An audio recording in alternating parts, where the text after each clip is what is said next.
That's alright, Mama. That's alright with you. That's alright, Mama. And just in the way you do. That's alright. That's alright. That's alright now, Mama. Anyway, do. Come on now. Can you feel the pain? Into him now. About this new world. Ain't no train. Papa's got a brand new eye.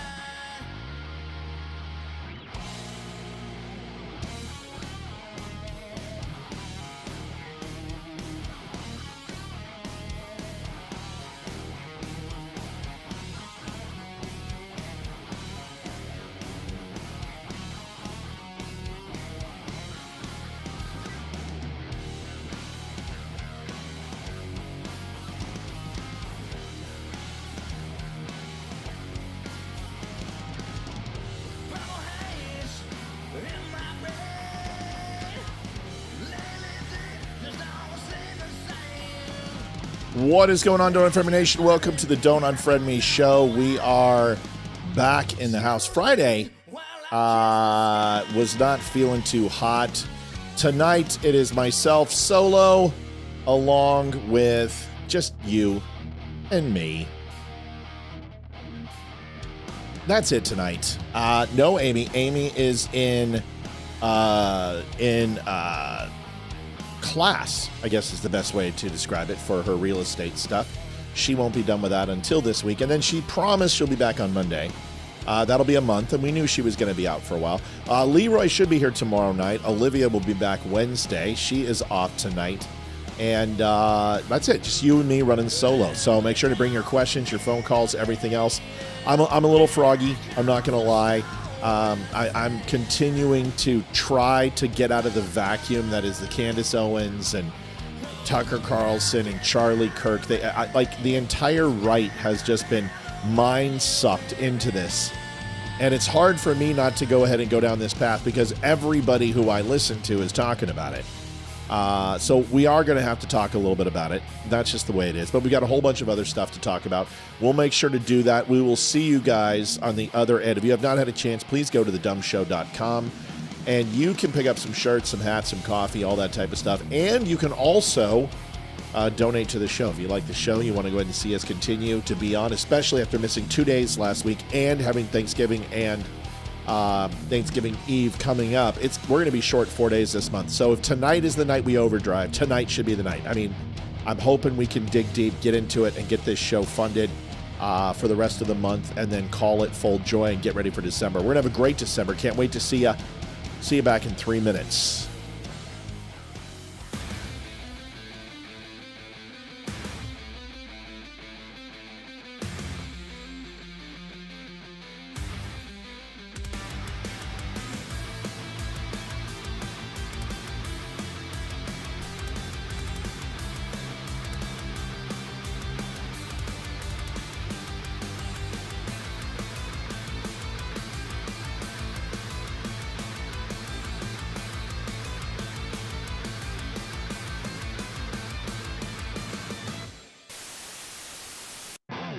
Do you want the truth?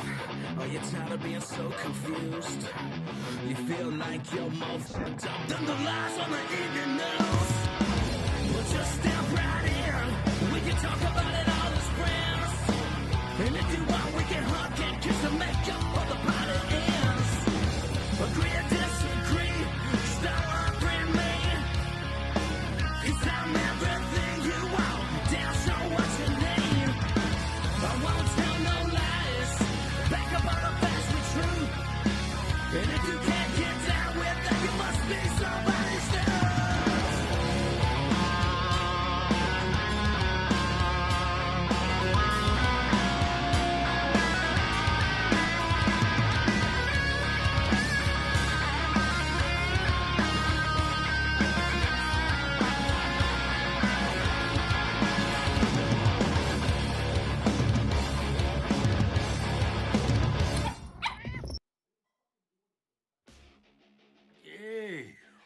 Mark Swins here. Check out our friend Matthew Spirit at his podcast, at The Dumb Show, and his website, don'tunfriendme.com.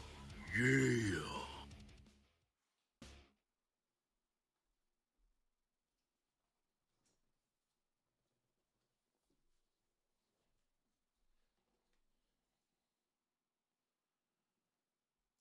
Oh, sorry about that, everybody. How long was it? Did it just open up? Did I get back in time? Oh, sorry, I never do that. Here, let's just do this. Adjusting transmitter output. That's not the one. Adjusting trans. Yeah, whatever. Screw it. We'll get it in post. Welcome to the Don't Unfriend Me show. We have got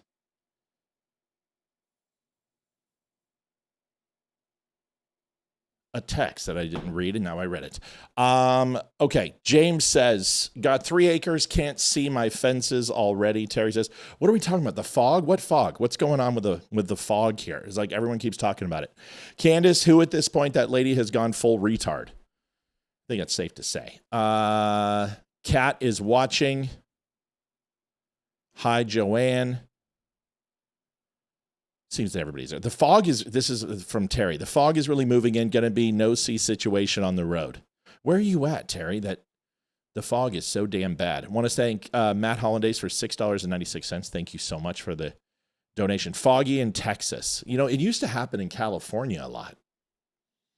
Whenever we would come back from the Colorado games, watching the Colorado Buffs, and we'd drive to Colorado, and then we'd always come through like Santa Paula and Camarillo.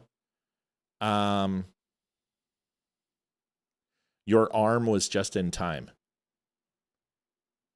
What? Matt, Tammy says, Lee Wilson donated $5. Hope all is well. Nailed it on MTG. Let's go. Yeah, we did nail it on MTG. We'll talk about that. So we go through Santa Paula and Camarillo, and we drive back. And like all the eucalyptus, if you know Santa Paula and Camarillo, at least old school, is this fog would roll in from the shore and Oxnard and Point Hueneme and Ventura coastline. And you couldn't see anything. You couldn't drive. You couldn't do everything. It was just like literally fog everywhere. Welcome to the Don't Unfriend Me show. Oh, so that wasn't Matt. That was Lee. Okay, so it looks like we need to refresh the goal. I'm on it, folks. I'm off. Listen, we missed 2 days last week, which sucked, and it throws me off completely. I'm completely discombobulated. Bobby says, quick visit tonight, ninja class. I don't know what that is. Are you taking karate or something? All right, so crazy week last week, and we're going to be covering some of the things that I didn't get to cover on Friday because a lot of people have asked. We started off with a comment that was, Matt, you nailed the MTG thing. Listen, I'm not happy about it. I'm not happy whenever we lose this. See, I don't care about Marjorie Taylor Greene. I don't care about any politician. Even Eli. I love Eli. He's a great guy. I just don't care about his political dispositions so much. I mean, in the sense that I care about what he cares about. I care about legislation. I care about what he stands for. I care that he's a Republican and conservative. But if he decides to leave the party, that's fine. Like, I'm fine with that. In fact, I think politicians should leave regularly and not stay in position forever. In fact, I think that term limits are a good thing, but I think there should be, instead of term limits, an age limit into Congress.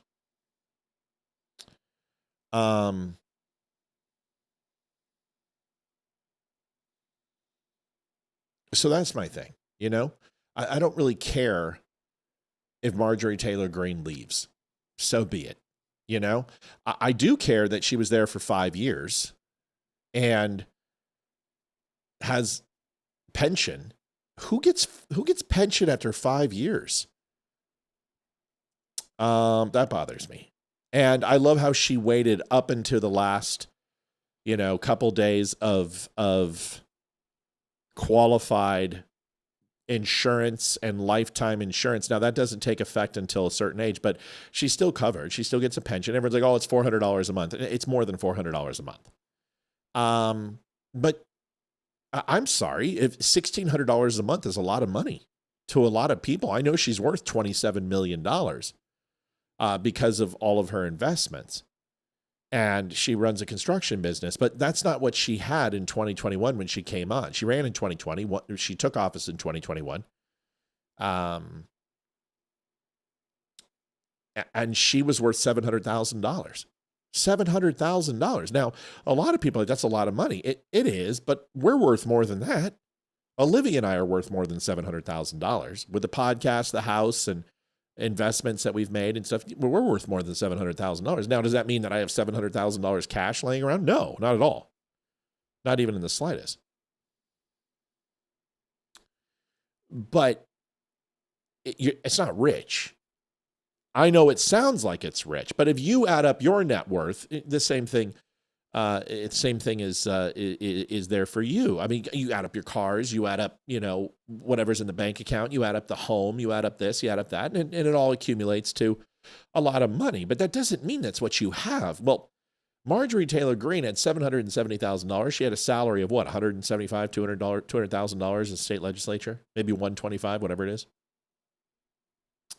And if I've shown you guys her portfolio, and it's ridiculous. I mean, she's invested in Palantir. She's invested in Amazon. She's in Microsoft, TMS, our Taiwanese semiconductor. She's in, which is TSM. She's in Apple. She's all over. She's in defense contractors like crazy. And her return on investment is absolutely ridiculous. Absolutely ridiculous. In 5 years, went from $770,000 to $25 million. So listen, good for her. But it's funny how we talk about Nancy Pelosi and we look at her profiteering. And then when it comes to Marjorie Taylor Greene, we're like, oh, what? Politicians, all politicians should cheat, shouldn't she? No, none of them should cheat. That's the problem. Anyone who profits from their position by using insider trading or insider information, they should be held accountable. We would be like, this is the problem with politicians where I just don't care about them. If it was one of us, we would be in jail.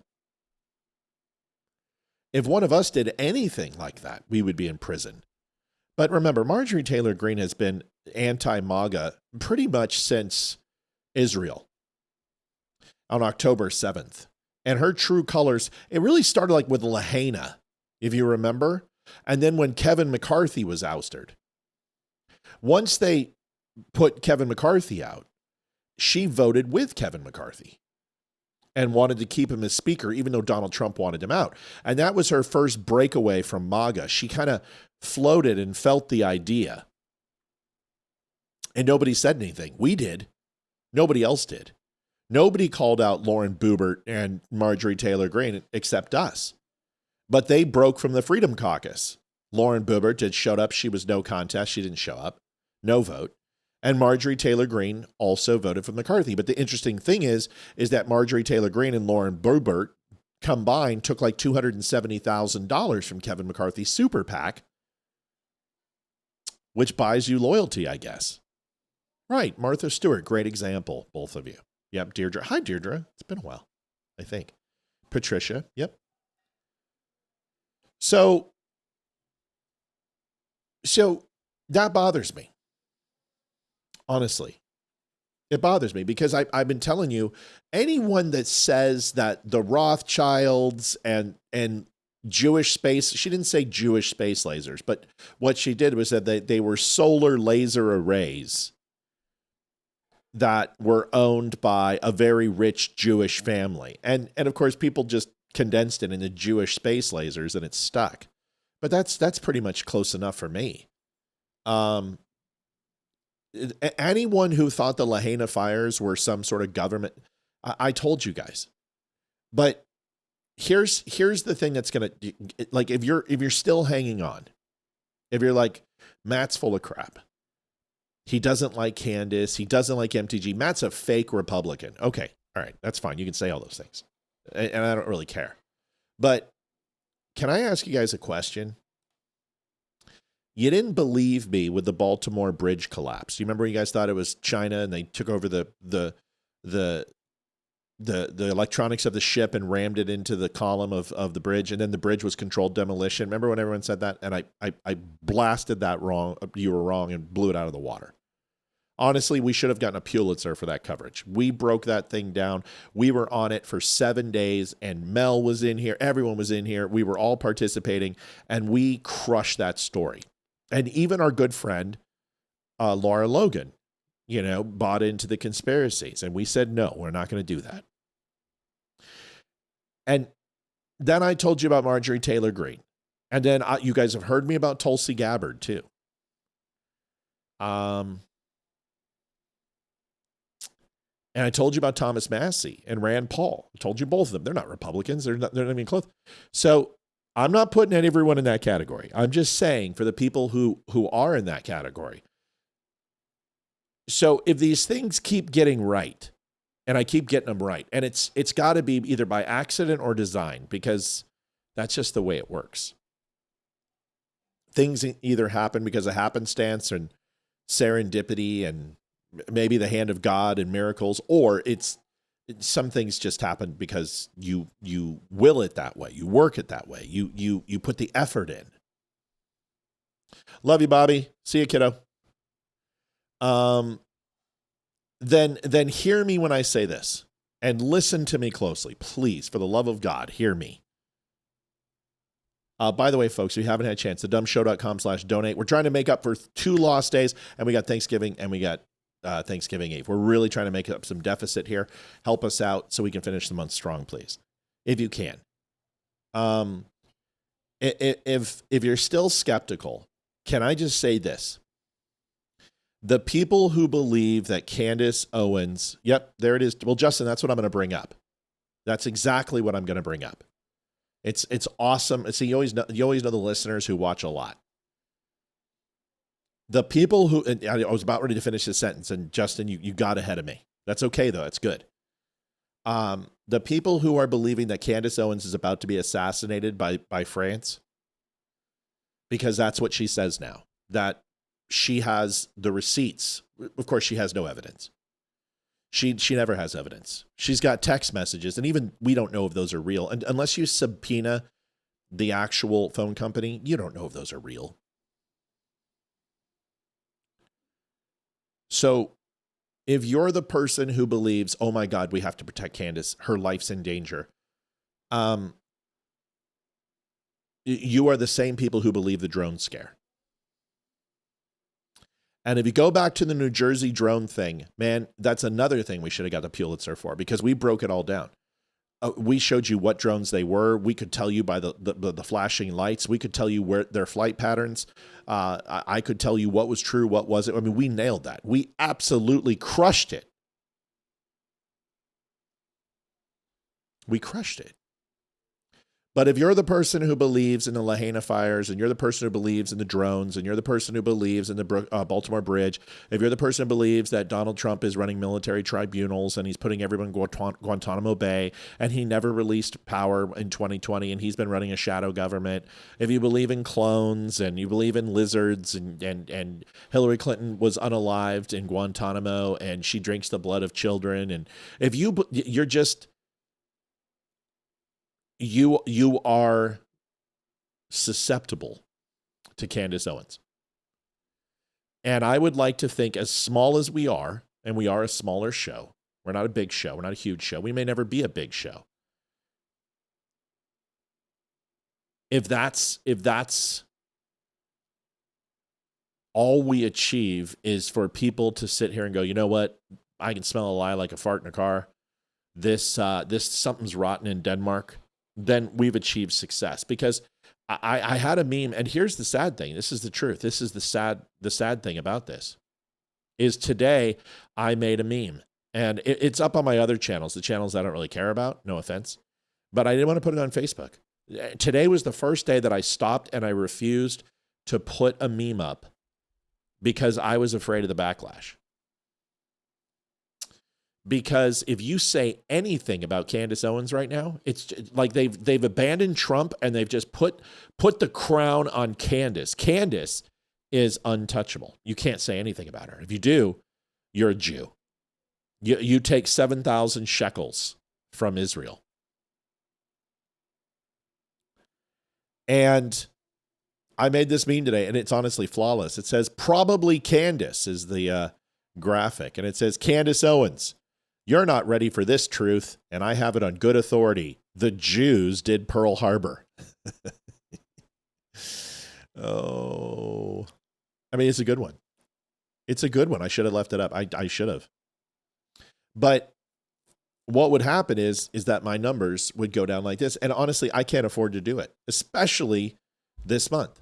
This month has been a tough month. There's no doubt. Money going out, money coming in. It's been a tough month. But I can't post anything about Candace that lets people and makes people think. The funny thing is that I showed this to a bunch of people. You know what everyone said? Oh my God, I can't believe she wrote that. That's how freaking loony this woman is. She's so nuts. People believe this is real. They're like, she's crazy. I can't believe she wrote this. That's how far she's come. Is saying that the Jews did Pearl Harbor when we obviously know it was the Japanese. People are like, oh, she's crazy. That's how loony Candace Owens is. And how so if you're not following this, this is it. So going over to Marjorie Taylor Greene, she announces her resignation after conflict with Trump. The interesting thing is that Donald Trump, the supposed conflict, is that she wanted to run for Senate of Georgia. And Donald Trump showed her very amicably, sent her an email and said, you're polling at 12%. You can't run because you're going to lose bad. And we need the seats. We need you where you're at. So Marjorie Taylor Greene gets upset. And she decides to go full tilt. She was already pulling away from Donald Trump. She was already resisting Trump.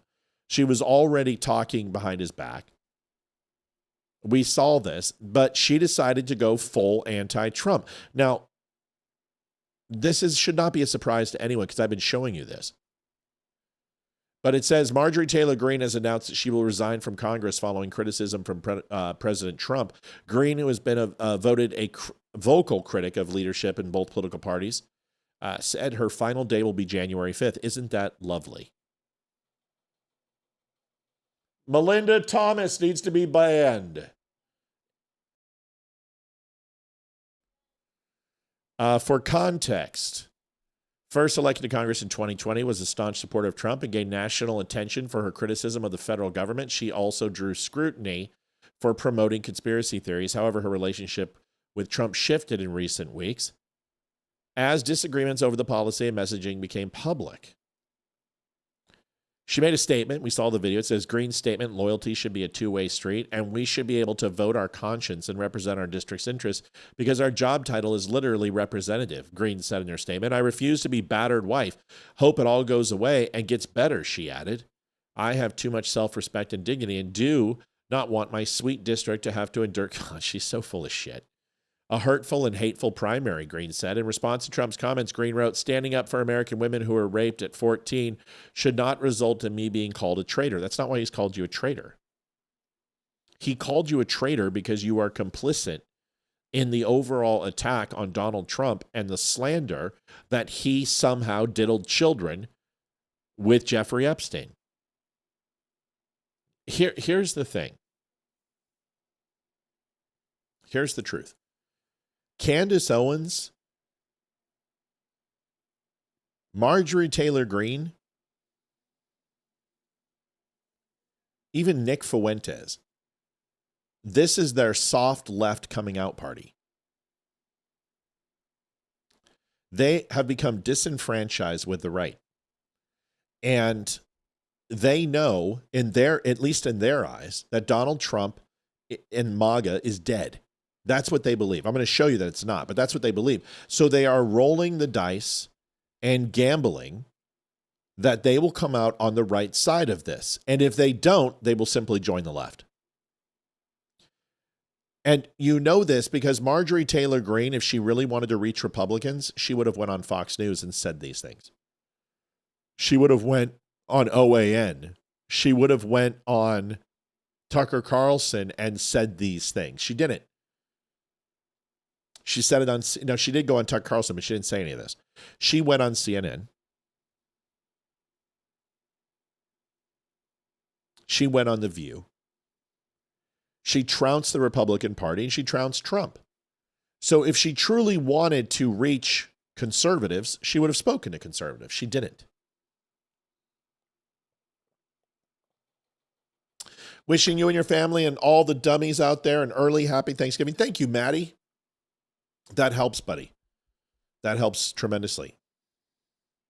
So instead of Marjorie Taylor Greene staying, doing what she should have done, she bailed. She quit. She didn't fight. She hates Jews. She hates Israel. Now she hates Trump.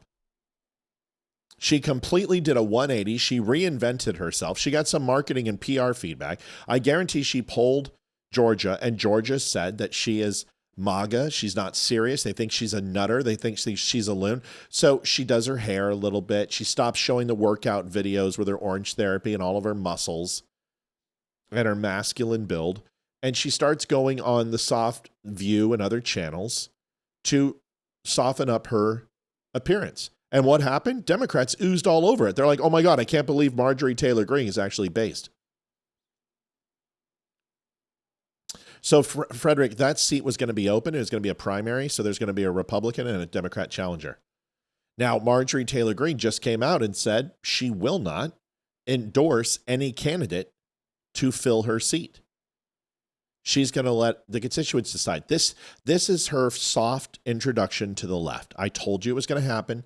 I told you what she was doing. I told you she wasn't a Republican. I told you she's not a conservative. And you're going to find that there's going to be a lot of people who are not conservatives.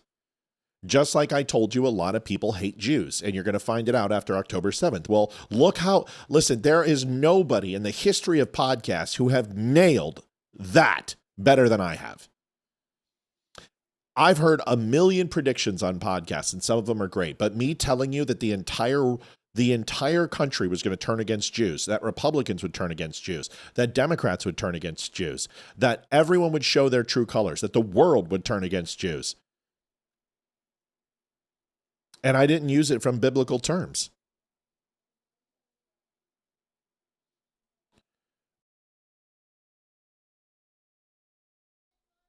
So hold on. I got to ban this person. Olivia won't do her job tonight.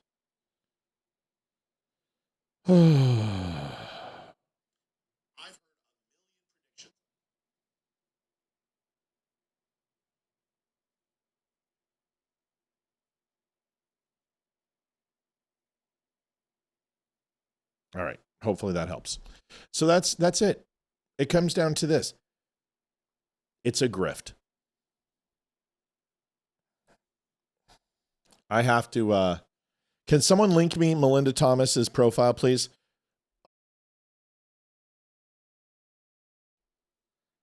Can someone link me this Melinda Thomas, please? Her profile, put the link in chat. Because we keep banning these people wrong. I'll get her. Yeah. Hold on a second.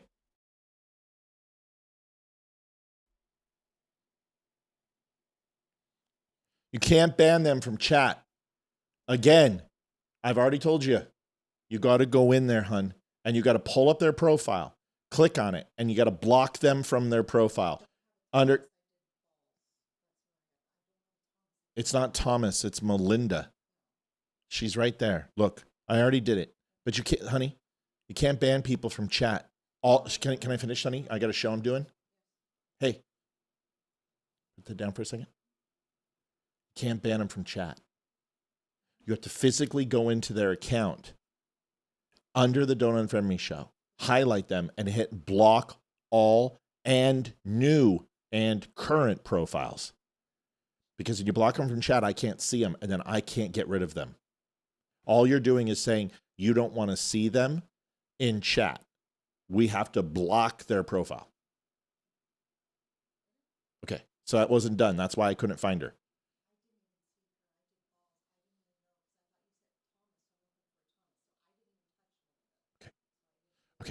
All right, sorry. I think we got it. Sorry, guys. It's really frustrating. The trolls are getting smarter, and what they're doing is they're coming in, we're blocking them in chat, then you can't see them, and then we can't block them, and this is what happens. So the area that Marjorie Taylor Greene is it's a Republican area, so it's pretty much protected. We're not concerned about that. It does give you pause because if she's not going to stay and she's got short-timer's disease and she's lame duck, will she show up and vote with Republicans? And that's the real question. We don't know. We don't know. So we hope, but we don't know. And I won't be able to answer that question. So when we go into not just Marjorie Taylor Greene, but we also look at Candace Owens, there's something very familiar about both of them. The thing about Marjorie Taylor Greene is that CJ Jenkins, 51.99, thank you, Siege, says, happy Thanksgiving to all. Glad you're feeling better, Matthew. A little bit better. Still a little meh, but I'm doing better. When we take a look at Marjorie Taylor Greene, we know her seat's going to be protected. But when you look at Candace Owens, there's two different types of psychosis going on here. Marjorie Taylor Greene is a narcissist, a narcissistic opportunist. And I trust me, I've got the feelers out in Georgia. As soon as I get somebody on the registry, I'll let you guys know who's going to run. But Marjorie Taylor Greene's a narcissist. She made this all about Trump, and she didn't take any ownership. She could have said, listen, I spoke out against the party. I probably was wrong to lump Trump into the Jeffrey Epstein stuff. I probably shouldn't have been as vile as I've been towards Jews. I should have been as strong towards Jews as I would be Qatarians or people from UAE or China or any other dollars that are coming in influencing the United States, including France and England and Germany and every other country, because everyone buys into American politics. This is the way it works. She could have done that. And all that Trump was looking for was a little, not loyalty. I think Trump is okay because she's pushed back before and he's never said a thing. I think when she stood on those steps with Massey and people were holding up signs that said Trump was a pedo and she didn't disassociate from that, that was it. She became an enemy. And I would be the same way.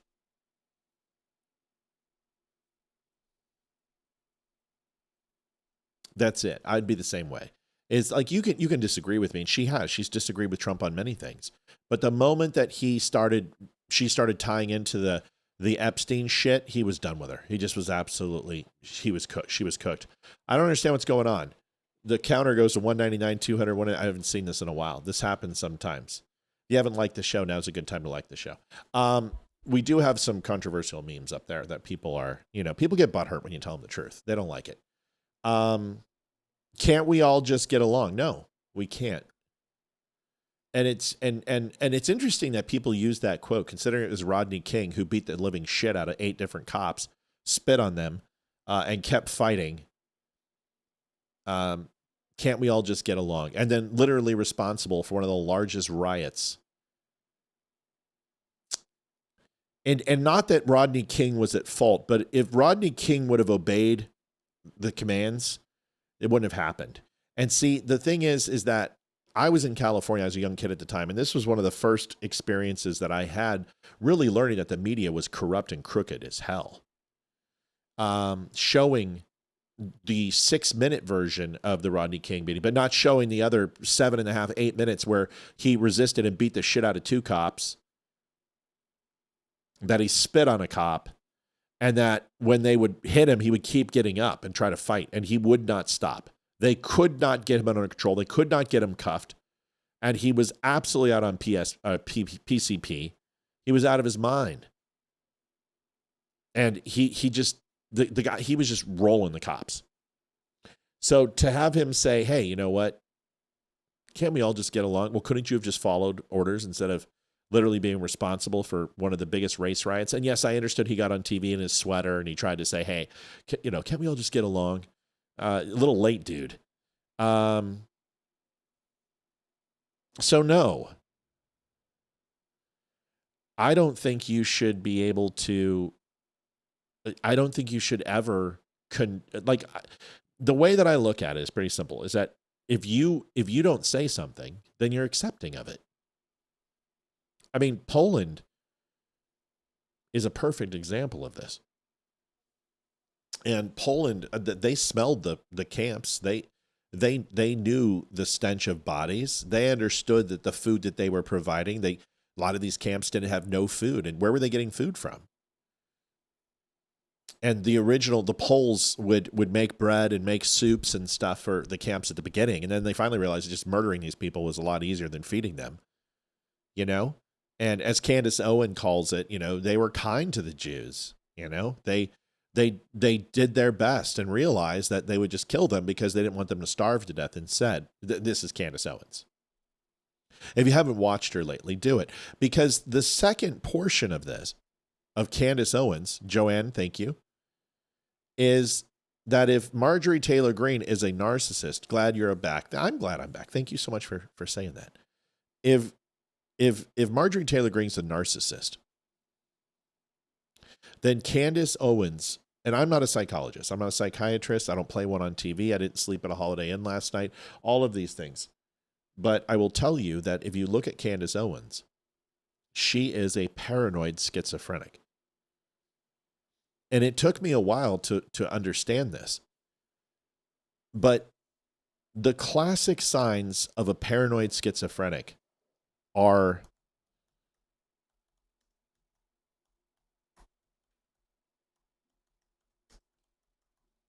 unbelievable.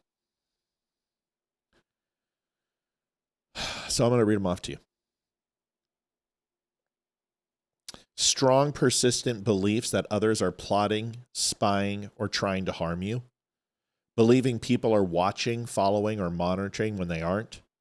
Interpreting harmless events as personal threats. Extreme distrust of friends, family, or authorities. Hallucinations, hearing voices or dreams that threatened or command you. Occasionally seeing things that aren't there even when they've proven not to be. Jumping between unrelated topics, trying to make them all come together. Difficulty staying focused on one topic. Thoughts that feel jumbled or racing. Social withdrawal from friends or family. Irritability or agitation that comes in spurts, 1 minute manically laughing to the next completely angry and upset. Protectiveness, secrecy, only on people who are above suspicion. Over protection, almost bordering on obsession or infatuation or love. Charlie Kirk. Difficulty functioning at work, school, or daily life. Every single job Candace ever had, she's been fired from. Emotional signs, flat or reduced emotional expression at times. Anxiety and fear of perceived threats. Difficulty separating reality from your own imagination. Paranoid schizophrenia. I mean, Thomas, happy Thanksgiving. I mean, does that not literally sum up Candace Owens? But there's something else.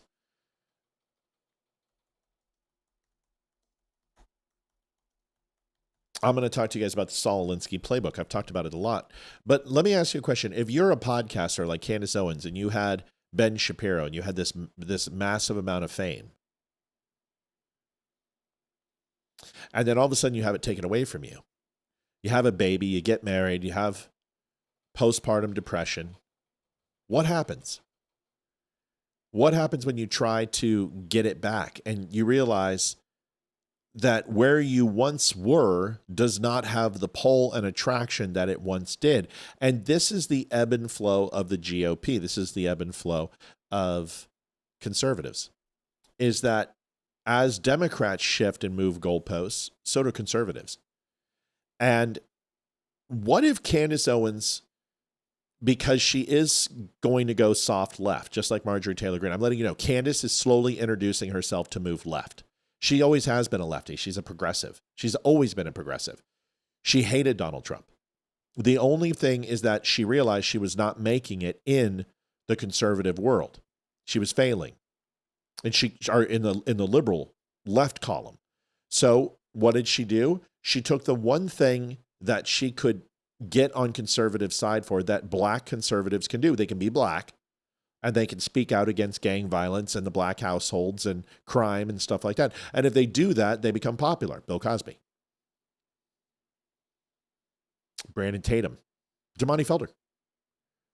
If you look at Terrence, I don't remember Terrence's last name. Terrence Howard? Doesn't matter. But you look at the black conservatives, they all have one thing in common. Harris Faulkner, Larry Elders. They all speak out against the inner cities, the modern-day slave plantations, and the Democrats. If they don't speak out just like that, they're marginalized. Herman Cain was one of those people. Herman Cain was ostracized from the Republican Party. Ben Carson has been ostracized from the Republican Party. Ben Carson can't do anything. He ran for president, but he has no major cabinet position. He is in no place for serious change. Byron Donalds looks like he's going to be running in Florida for governor and probably win.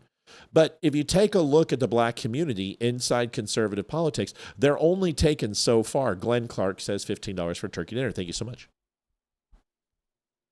Yeah, Terrence K. Williams, thank you. So Candace Owens knows that she cannot fall within the MAGA movement anymore because of the things that she said and done. She also knows she can't be conservative and more neoconish or pro-Israel, even though she was absolutely pro-Israel. I can show you video after video after video. Because when she left Ben Shapiro, he became the enemy. So in order to get back at Ben Shapiro and everyone else, she has to talk shit about these people. Horribly. Well, this ostracized her from that audience. She has nowhere else to go. The only place that Candace Owens can go, because she's nuked MAGA, she's nuked the neocons, and she's nuked the Jews, Jewish part, the Christian Jews of this country who love the Jewish people. Isaac Castillo, thank you so much, Isaac. Both Candace and Bill Maher fearing violence akin to Charlie Kirk is extremely low. Bill saying he fears violence from left and right is disingenuous. His security is far more concerned about one side. I don't know what that's in reference to.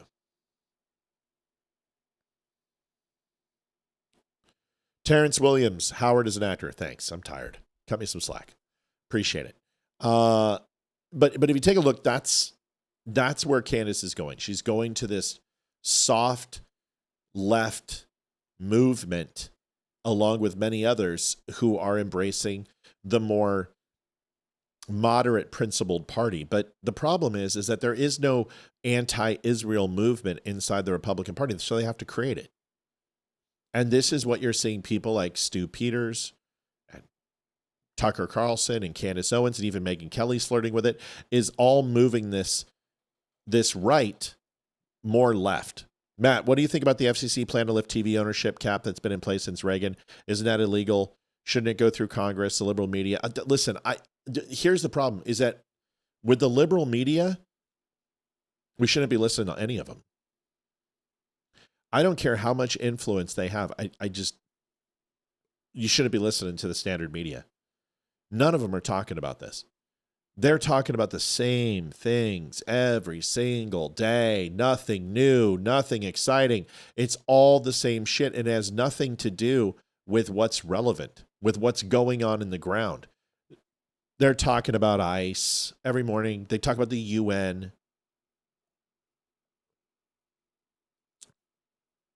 They have the same people on. I don't know. Bill Maher said he is stopping stand-up due to security concerns. He said he fears violence from left and right. Equally applied statement. I think he should be afraid of both. Because this new movement in the right has the potential to be just as violent as the left, in my opinion. And you guys can sit here and say, oh, well, the right isn't as violent as left. That's not true. And crazy. This is what I'm trying to help you guys understand, is that like when these school shootings happen, somebody goes, oh, they're a Muslim, or oh, they're black, or oh, they're white. Oh, another white male did it. Crazy doesn't have color. There are so many other things more important than their religion or their race or color, creed, or sexual disposition. Their batshit crazy has a lot to do with all of these people. That's the one thing. They're all insane. And people, say, oh, well, if you label them insane, then you're forgiving what they're doing. Or no, I'm not. I don't understand why when we label people as insane, we're not making excuses for what they did. We're not saying it's society's fault. It's this person's fault. They chose to be this way.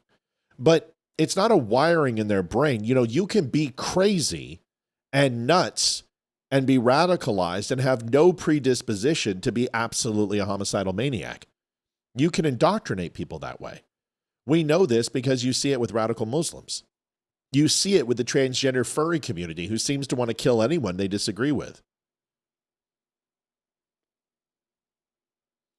So when we say people are crazy, it's not just because we're trying to make an excuse for their behavior. It's literally one of the only common denominators in every single mass shooter, everyone who commits violence. There's a level of insanity. Even when it comes to Crips and Bloods and gangs and stuff, you have to have something wrong in your brain to say, I'm going to shoot somebody in cold blood simply because they wear a different color.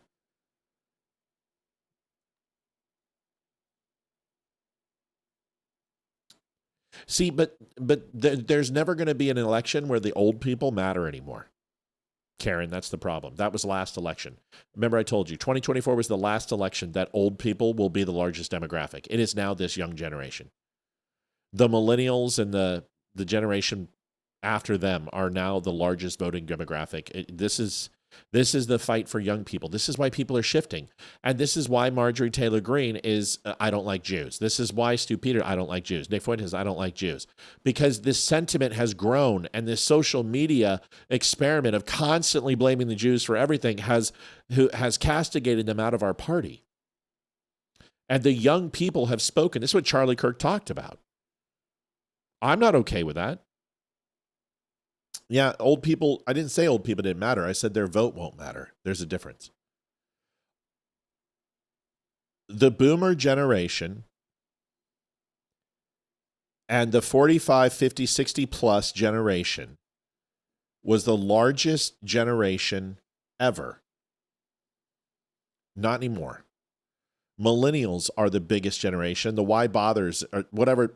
Listen, I don't do this generational bullshit, but anyone who was born after 2010, 2004, 2002, 2001, that entire younger generation, 1995 to 2010, that generation is the largest generation ever.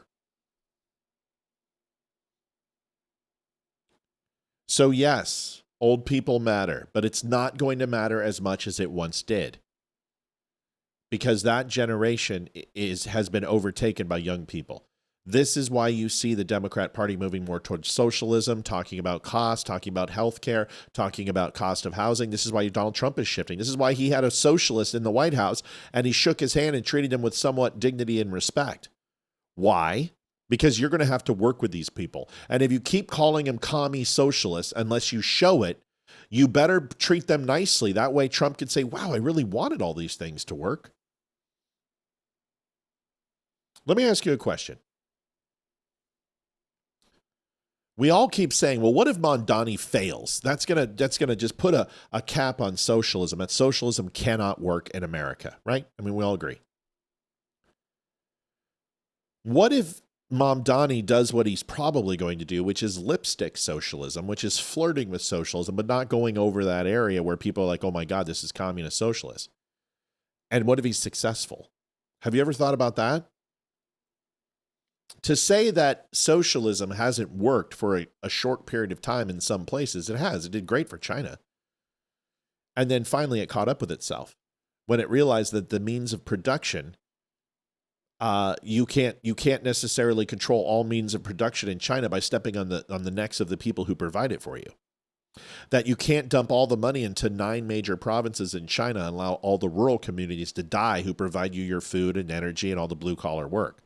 This is something they didn't learn. California and New York would love to do that to the middle of the United States, but China already tried it. And this is where capitalism was embraced. This is where Maoists and the CCP lost power in the 90s. And this is why China rose to such prominence, is because they embraced portions of capitalism.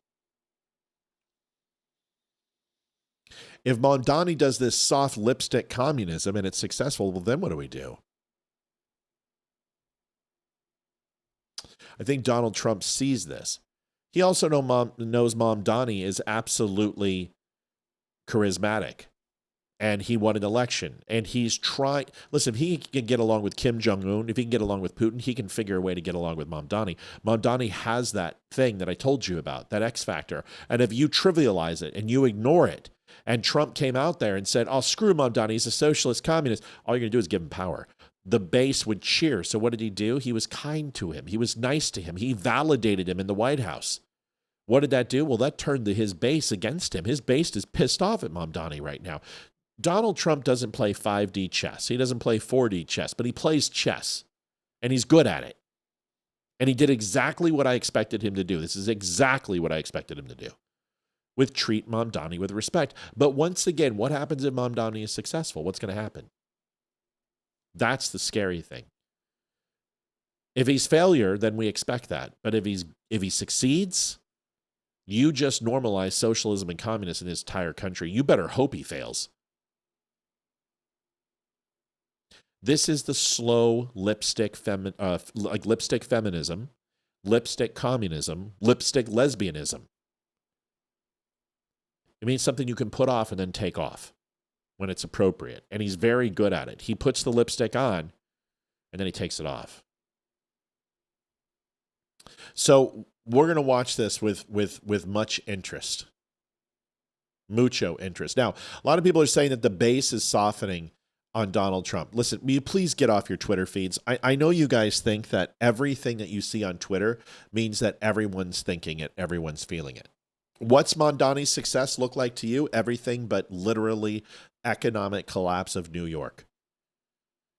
See, this is the thing. If he just does status quo, if crime does not skyrocket, it can go up, but if it doesn't skyrocket, if economic turmoil doesn't take place, cost of living doesn't go up, if he winds up giving some free buses and it works, if he increases the overall job rate in New York, if COLA goes down, that's a success. See, the worst thing that a socialist can do is be successful without using socialist tactics, because then he garners more support. But then once that support is strong enough and they get to a place, this is the old Adolf Hitler routine, is that once you go ahead and earn the people's trust and respect, you can sell them anything. And it's not that Hitler just woke up one day and said, hey, let's go ahead and exterminate 11 million people. That's not what happened. He slowly deposited money into their bank accounts, proverbially. And then once he got enough money in their accounts, he started making withdrawals. Mussolini did the same thing. Stalin did the same thing. This is concurrent with all of them. Hey, caller, where are you from? What do you want to talk about? Hey, Matt, this is Isaac from California. We spoke a couple times. Yeah, Isaac, what's going on, man? What do you want to talk about? Well, want to talk about this Mom Donnie thing with New York and socialism / communism. You know, you had said something about you know, if he's a success, then what does that mean for the future? Right. You know, they messed up so bad in the last 4 years. It's not hard for him to get a win in that regard. I mean, they had and they had people that were dismembering people, and they had, remember that debacle where they let him go, and they said that they weren't an immediate threat. I mean, they had things like that happening all over New York. Where people were getting randomly assaulted on the street, where people of notoriety, like the actor from Ghostbusters, getting smacked in the face. And, you know, so it's not hard for him to call that a win if we're saying he just keeps the status quo. Right. You know, status quo for me doesn't do it. You know, if you're going to improve things, you got to improve things. If you just kick the can down the road, I don't really consider that a success. And I just wanted to get your thoughts on that. It wouldn't be to us, but it would be to New Yorkers. See, because Mom Donnie can say, listen, we didn't go far enough, but I got you to a place where, see, my policies didn't break us. Now, if you trust me, now you give me more power. Now you go ahead and you give me some more state legislators. You give me some people in the Senate. You give me the people who are going to control the purse strings. You give me the lieutenant governor. You give me the governorship. You give me all these things. Hochul she's a lame duck. Don't vote for Stefanik. She's a lame duck. Give her back her governorship, and then we'll run this thing to high noon. But You have a little taste of it. Give me more.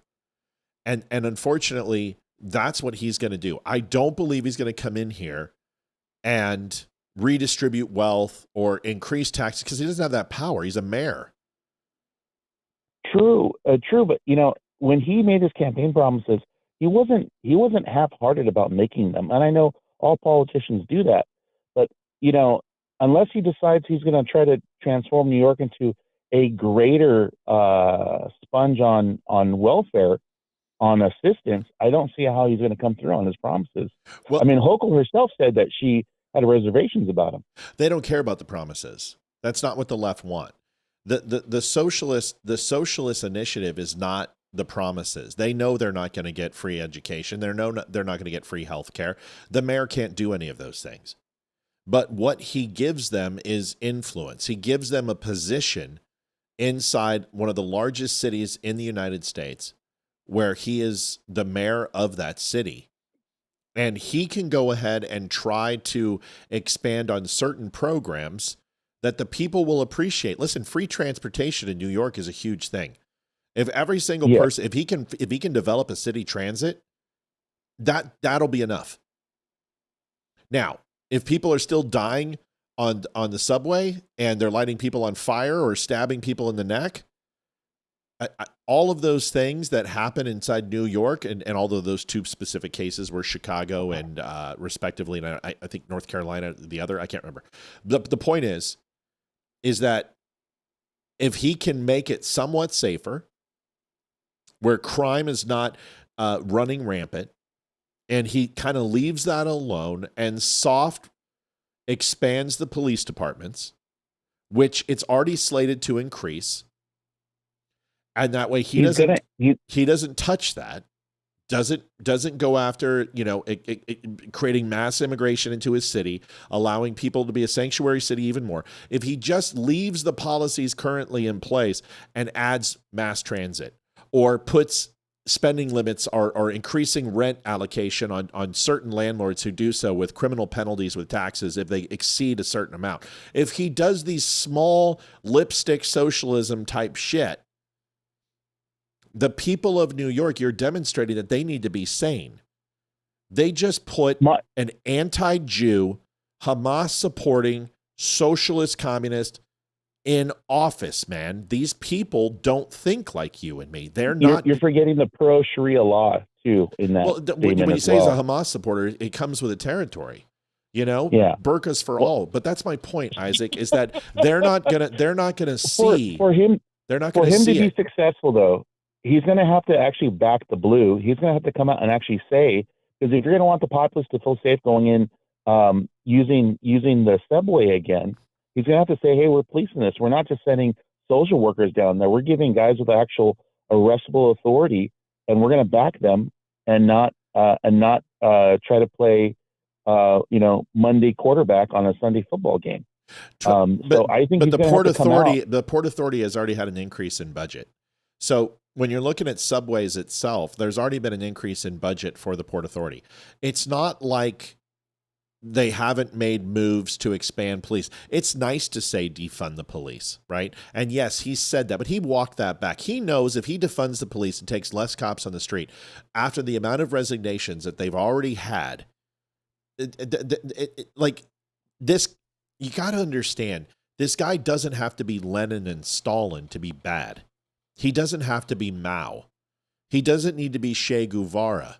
What he needs to be is an idealist who is fairly moderate when it comes to, no, he's left, but he has moderate beliefs when it comes to individual rights, individual belief sets, sexuality, race, color, creed, disposition. Except what about individual responsibility but that doesn't matter. They don't. This is New York. They don't care about that, Isaac. Isaac, they just voted him in. This guy literally was on tape calling for frickin' jihad against Jews and the annihilation of Israel. And they voted for him. Jews voted for him. Yeah, that part I agree with. They have him on tape wearing a red bandana like a bandito, saying that he wants to remake this in their image in Sharia law. They have him on tape saying that. He's never really had an answer for that. Yeah, there's no doubt that this guy said a lot of shit that got him noticed. But there has been a shift in his personality since then. Somebody got a hold of him, and they said you need to be more like AOC and less like an activist on the street. And now he is. If you look at his personality, it's very Ocasio-Cortez-ish. And remember when Ocasio-Cortez got in, she was very radical. She was going into offices. She was pissing off Pelosi. She doesn't do that shit anymore. She was getting arrested on the street. Well, Mamdani's went through that, and somebody grabbed him. And I think it's when Hakeem Jeffries went to go meet with him. I know it's when Bernie and AOC met with him that they tried to sell him on this lipstick communism bullshit. You're never going to get anywhere in America as a communist or a socialist. But if you just put the lipstick on occasionally and then take it off, you can get away with it. It still smells, man. Yeah, I know that, but not to New Yorkers, because New Yorkers can't smell it among the refuse. See, New Yorkers don't think like us. The Jews in New York are not like the Jews in Florida. They just don't think like us. And we come from the South and the Midwest. We have a different understanding, and we're rooted in Christianity. We've been told that communism is the big red devil. These are liberal elitists who were all college educated, who can afford to live there. And they have money, and they are the yuppies. They're the BMW people, and they are told that socialism is the way to go. And it's not their money. It's the billionaires that are a problem, not the millionaires. But isn't it funny that it's all the millionaires telling you that billionaires are bad? Oh, you mean like Bernie Sanders? Yeah. Yeah, I do. I just like that. There was a year when he used to say millionaires are bad. Now billionaires are bad. That's right. Why does he say that? Because the goalposts have moved. It's the lipstick socialism. I'm telling you, they're redefining it. And it doesn't need to be the days of Marxist-Leninism. It doesn't have to be that the government controls everything. What it needs to be is that the government controls information. And as long as the government controls information, the rest is immaterial. We've demonstrated that. That's why communism is acceptable in this country, at least socialism is, because the media says it is. Information is the key for communist socialist governments to have control. And they have that. They don't need to control distribution. They just need to control the flow of information. I hear you. Thank you for taking my call. I'm glad we had this exchange. I'm not any less bitter about it. No, I'm not. Listen, the question is posed yet again. What if he goes in and it's not a complete soup sandwich? What if he goes in and actually leaves it at status quo and gets, what if he gets public transit free in New York? What if he cuts the subway and the overall traffic by 25%? Is that a win? So Port Authority is one thing, but you also have a really strong union base over there as well. Yeah. How does, he has obstacles to do. It's going to be more than one hurdle he's going to have to do. Sure. There's contracts with who builds what, materials. If it's all free, who's going to pay for these things, these upgrades? Sure. When I went in 05 to New York City, I mean, that was 20 years ago. They had a really great transit system. In 20 years, what has happened that they now consider outdated, outmoded, and needs in needing of love? Yeah. Have they exploded that much in population size? I just don't think New York ever had a good transit system. If I was in Manhattan and I decided I wanted to go from one side of the island to the other, it wasn't hard to go and just jump on the free. No, it's not hard. It's not hard. You're right. It's not hard. But compared to other mass transit systems in Europe and everywhere else, it's a shit pot. It is the worst, disgusting, dangerous experience. I like. It was okay with Rudy Giuliani and post 9/11 when you were there, because 2005. But that was the really cops. good at being hard. That's right. And that's right. Their lip. That's right. And but it's gone. And they benefit from it. He solved their trash problem, their transportation problem, their drug problem. Well, most of it. And he did that just by being a hard ass. Yeah, well, he was a Republican. He was a conservative.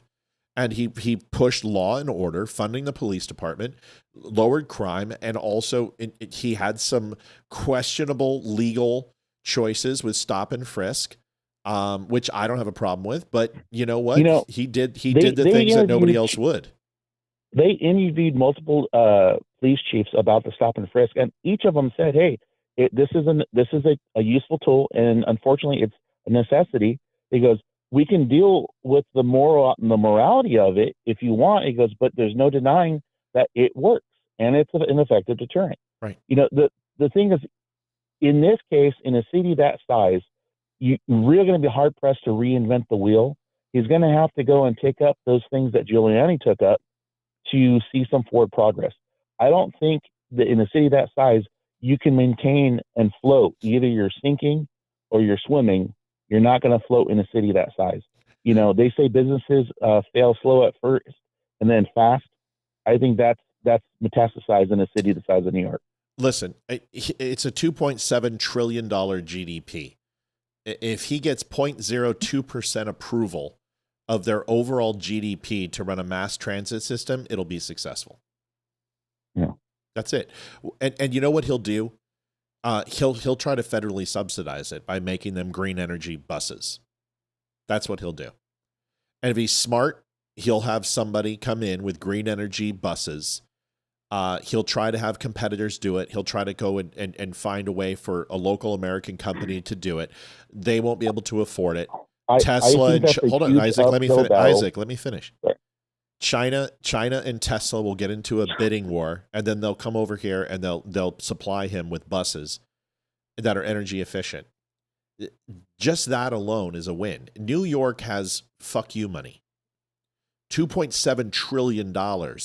It doesn't take a lot. The ratio proportion of overall revenue to population is one of the best in the United States. They have money. That's not the problem.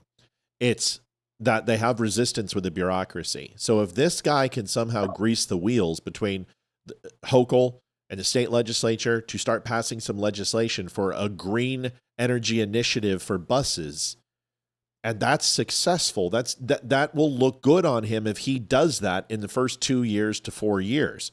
It's not going to take a lot for New Yorkers to be happy if he doesn't destroy it and adds a couple of these things that Europe has done that don't cost the taxpayers an exuberant amount of money. That is my point. That's all he has to do to have a successful first couple of years. Go ahead. I think that I see your point, and I see what you're saying. I think the mountain he needs to climb to do that is a much higher than what is stated. If you want to go back to when they were trying to do green vehicles for the United States Postal Service during a EV friendly-ish administration like the Biden administration, they had a military armament company trying to build EVs for the United States Postal Service. Yeah. Now in a Trump administration, do you think it's easier to go green and EV with the current administration? Well, you're talking about federal. You're talking about federal versus. Well, you asked the question unless it was rhetorical. Was it rhetorical, or are you asking me? No, you can always ask. You're talking federal. You're talking federal. So you're talking what? 30,000 vehicles in U.S. Postal Service versus 150 buses in New York City. They're not even comparable, Isaac. So the answer to your question is sure, it's tougher on a federal level, but replacing every single post office vehicle, which every post office on average has what, 30, 50, 75, 150 postal trucks? You're talking 30,000 trucks. But like I said, 150 buses in New York City that are energy efficient, that aren't costing the city anything other than replacing the old ones and getting rid of ICE engines and using them as one of these interactive new cities. That's not hard. Not for a city that's $2.7 trillion in revenue, and any company that does it is literally going to be plastered everywhere with the quote car company here is giving the people free transit. This is the type of shit that you get to see, is that they use capitalism to make socialism look good. This is what's happened in Europe. This is what's happened in Australia. And what they do is they always lean on the fact of, oh, mass transit, or oh, healthcare, or oh, this. And it's like, what's your defense budget? Oh, 0.06% of our GDP. Well, yeah, nothing. Right. So what they do is they cut out safety and defense in order to go ahead and pay for these incredible programs. But the true problem in Europe is that they're being eaten from the inside because they're replacing everybody who made that country what it was with foreigners. And this is what Mamdani, if he does this, if he brings and makes this mass immigration into New York and allows this to be a sanctuary haven where Eric Adams was fighting it, Giuliani fought it, Cuomo fought it. Every single person in New York City has fought the mass immigration fiasco except for Hochul. If he truly does this, well, then it's the kiss of death. Crime's going to go up. Properties, people won't want to go ahead. These apartment buildings will become slums. They'll be taken over by certain demographics. It'll drive people out of the state and the city. And if that happens, then he falls. Do we really think he's this stupid? Do we think that George Soros and these guys are in his ear and says, dude, do this slowly. Don't go in this full tilt, because if you screw it up, it's going to do more damage than the last 50 years of anti-communist socialists in this country by simply proving them right. There is another side here, and they do get a say in what happens, Isaac. I'm going to say the leftist or far left Venn diagram of life, where they circle the endorsing of law and order, and then they encircle the influx of immigration, is a very small sliver. And he's going to have to explain when the next time there is a decapitation by people that are not from this land, and a dismemberment and hiding of body parts. Yeah. I think he has a big uphill battle. You're right in the sense that he doesn't have to do much to do it. However, I think that little much he has to do is still a mountain in itself. It's a great last, let me give you the last word after this. If he does, Isaac, if he does this, if he listens to the people who are handling him, who literally made him do a 180 about 6 months ago, which just went absolutely undercut Cuomo and undercut Sliwa and started talking about affordability. Socialists don't talk about affordability. So that's not what they start off. They start off with the diversity and the equity and the inclusion. They talk about means of production. They talk about that equal portions of everything are equal portions of nothing. They don't necessarily talk about affordability. This is kind of the Saul Alinsky playbook, which I was going to read off to you. And this is where I'm saying it also sounds like Candace too. Just listen to this. Power is not only what you have, but what the enemy thinks you have. Perception equals leverage. Never go outside the experience of your people. Keep your base comfortable and confident. Where possible, go outside the enemy's experience. Confuse, frustrate, and overwhelm your opponent. Make the enemy live up to their own rules. Hold them to standards they can't meet. Ridicule is man's most potent weapon. Humiliation and mockery are more effective than debate. A good tactic is one your people enjoy, and if the base likes it, then keep doing it ad nauseum. A tactic that drags on too long becomes a drag. Always change the tempo and topic. Keep the pressure on. The threat is usually more terrifying than the thing itself. The major premise of tactics is the development of operation that will maintain constant pressure. These are the Saul Alinsky playbooks. So what he did is he came out and he said, socialized medicine, free health care, lower costs, capping all multi-dwelling unit costs of rent, free transit, disband the police from the river to the sea. And then what he did is he pulled back, changed the topic, changed it to affordability, and then said, well, what's wrong with affordability? What's wrong with making people have free transit? What's wrong with making sure people are healthy? And he went to the crazy and then pulled back. This was the Kamala Harris routine. Don't you remember when she came out with all these things? She wanted grocery stores. She wanted to go in distribution of wealth. She wanted free health care. She wanted to forgive college debt. She wanted to do all these things and the Green New Deal and all this shit. And then when the midterms were over and it came to the general election, she started sounding like Donald Trump. We need to secure our borders. We need to go ahead and lower the cost of drugs and prescriptions. And so this is what he's doing. He had the crazy, so now the slightly insane seems normal. Last word goes to you. I think that Mamdani is by and far further down the crazy than AOC and also Kamala. Yeah. I think he has less reservations or restrictions I think it's only a matter of time before he gets too comfortable and lets that out again. Yeah, and that's scary.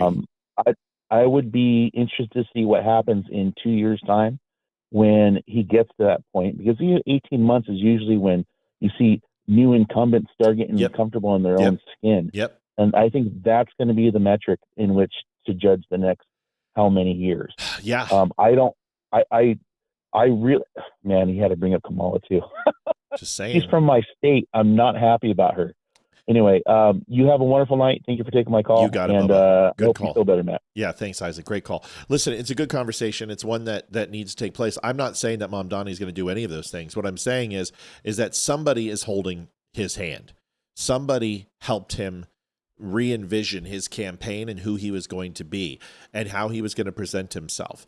Even the way he did his hair or trimmed his beard, there's little subtle differences. His suits that he wears, he is charismatic. He has charm. Don't kid yourself. Gavin Newsom has been screwing up California for 12 years? Don't delude yourself in thinking that Mamdani doesn't have pull, that he doesn't have somebody literally greasing his wheels. He has somebody in his ear. And if this is the CSA or the ASACP or whoever it is from the communist movement, somebody is talking to him and saying, all eyes are on you. If you do this, do it slow. And what they're going to do is they're going to, like I said, the lipstick communism. They're going to take the very small things that the public can eat up and consume in order to see, hey, look how good we did. Now, if you give us more power, more government, more freedoms taken away, we can do even more for you. Don't underestimate people's ability to vote in their own interest. Don't make that mistake. Quick video for Donald Trump. Folks, we're at 201.99. Some great contributions. We're trying to overdrive. We had 4 days, Thanksgiving Eve, and then I had 2 days off. One was sick and one we couldn't get on. We're trying to make up some of our goals, so if we can help out, that would be awesome. We would appreciate it. Great conversation by Isaac. I love it when he calls in.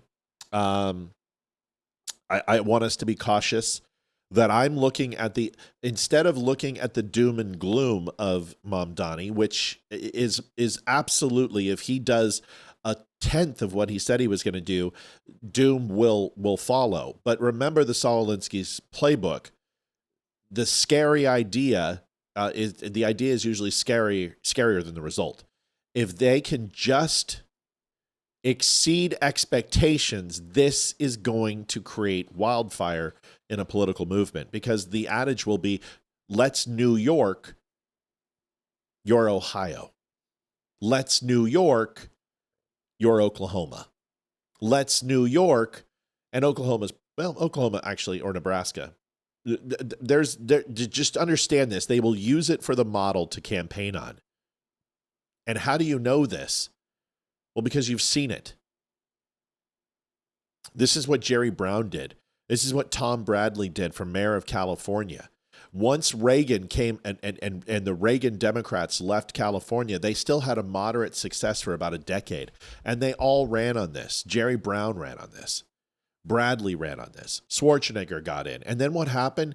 Democrat policy caught up. They will use New York for a model as conservatives use Florida as a model. Absolutely. They will make sure New York, yes, because if New York fails, socialism's dead for another 25 years in this country. They're not going to allow that to happen. They're going to slow roll this. Just watch. That's all. Just watch. I've been doing this too damn long. Here's a video that is talking about Trump's support. I want you to watch it. Folks, if you go to thedumbshow.com/donate, we would appreciate it. We're going to just show this quick video, and then I'm going to go ahead and play a commercial because we have to. But all the people are like, Trump's dead. His party is abandoning him. No, Twitter and the neo-Nazi crew are abandoning him, not this. Here we go. Angela, no, I know where Oklahoma's at, but my point is that they want to try to do this with the cities. That's my point.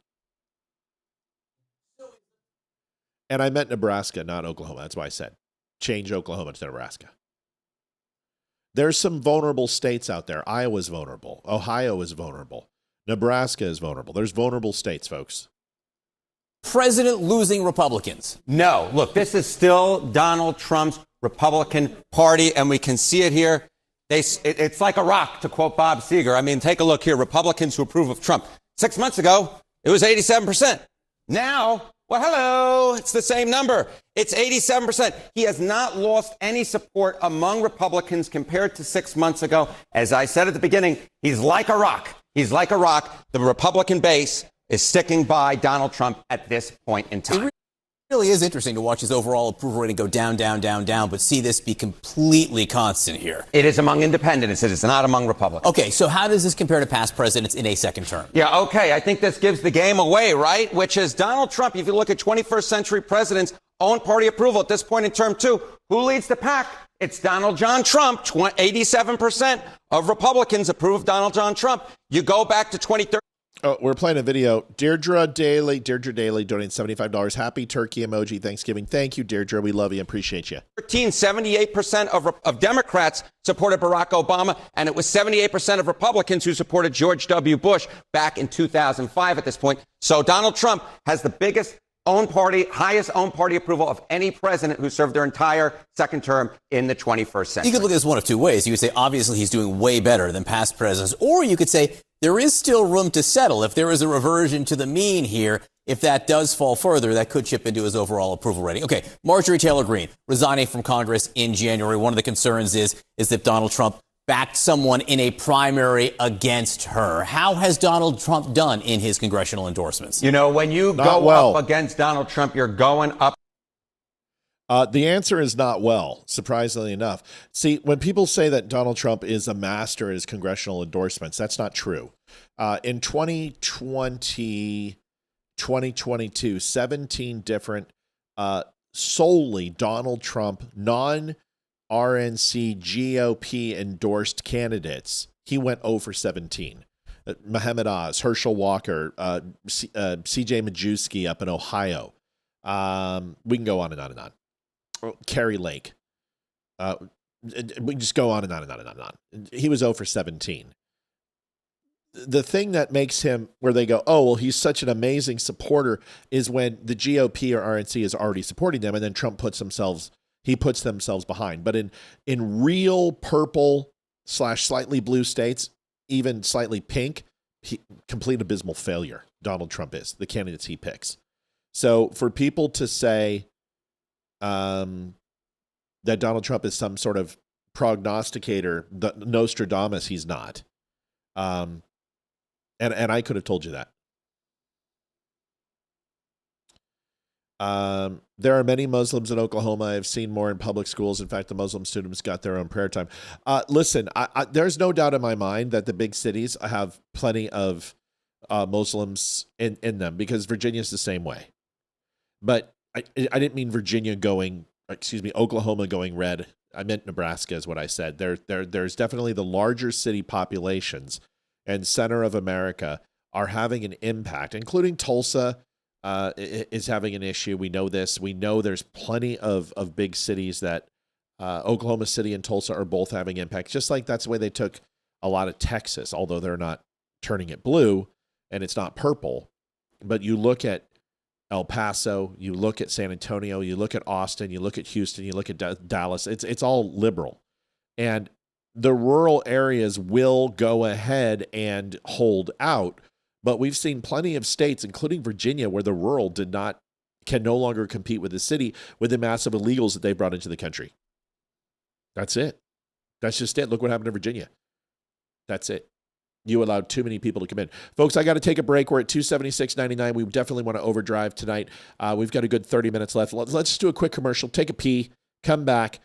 Please hit the like button. You don't have to donate, but please like. I mean, 87 likes on 175 people. Please, come on, folks. It's not that hard. Give us that, please. We'll be right back. Don't leave. Hi, I'm Olivia Spear, host of The Dumb Show. For 3.5 years, we never asked for donations, but after Facebook demonetized us for speaking the truth, we've had to turn to the one thing big tech can't cancel: you. I'm Hayden, Matt and Olivia's daughter. This show's never chased sponsors or sold out. We've built something honest, and it's thanks to you. I'm Ethan, their son.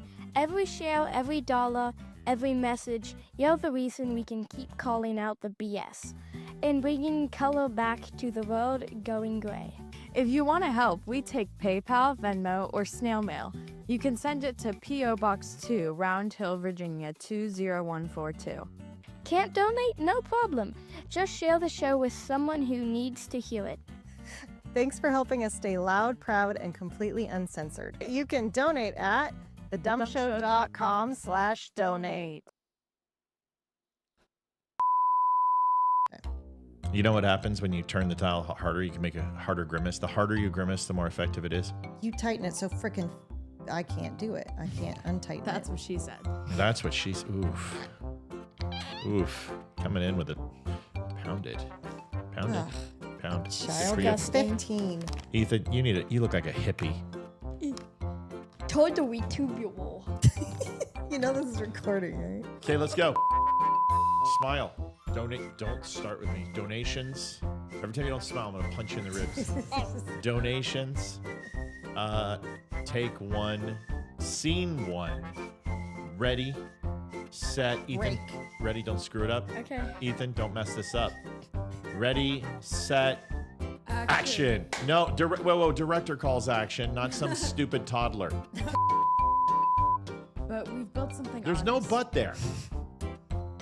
Why do you've been doing this since you were 2 years old. Try it again.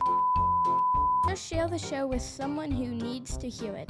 He's so much better than you at everything. He's better at Hayden, he's just like, even, it's just, go ahead, Hayden. Thanks for helping us stay loud, proud, and completely uncensored. That's a wrap. Well done, Spear family. I bet we make no money. But I'm going to owe them money without... Hayden, do your thing again. Oh, yeah, cut it. Baby shark, do.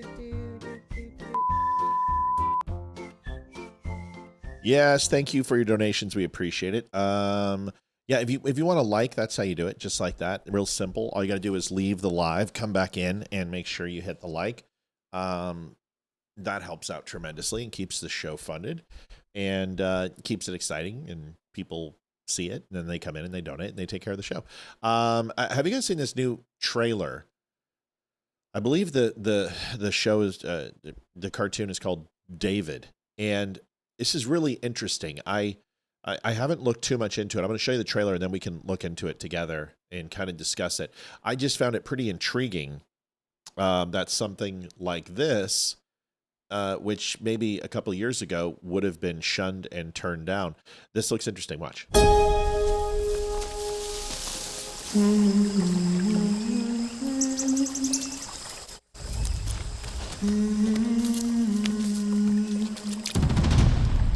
Stronghold of my life, whom shall I fear?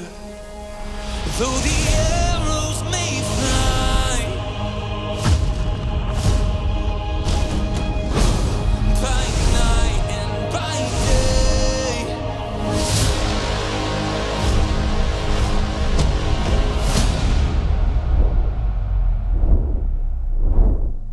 I will not be afraid.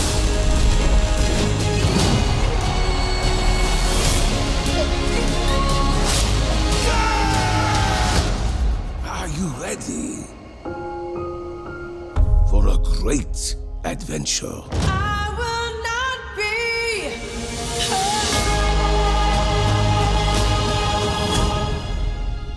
Celebrate Christmas at the movies. Buy tickets now at angel.com/David. Exclusively in theaters, December 19th. So I can't even begin to tell you how I think it's awesome that stuff like this is starting to become relevant again. Angel Studios, they did the King of Kings, and it looks great. It's just something that you wouldn't see a few years back. And I think more and more people, especially with Charlie Kirk, are embracing religion, embracing God, and I think it's going to be pretty impressive. Angel Studios, who did Sound of Freedom, right? I'm really excited for it. Mel Lowe, $31.40. Thank you, Mel. We appreciate you, hon. You're the best. So no, I think it's great. I showed Olivia, I told her that we were going to talk about it tonight. We didn't get a chance to do that. But yeah, it looks good to me. And I think more stuff like that is important. I think it needs to happen. I think we need to be able to tell stories to kids. And maybe it's not always the church's responsibility, you know? Sometimes, you know, it's okay to get Hollywood involved. And although this isn't your prototypical Hollywood movie, it has some gravitas towards it because of the soundtrack and the animation. It looks beautiful. Happy Thanksgiving. Thankful for all you do for us. Keep us informed. Angela Hills. Thank you. So I'm excited for it. Can't wait to see it. And I think we'll go see it in Christmas. I'm really excited to do that. A lot of movies I really don't care about at all. Letitia James Comey. I hate being right.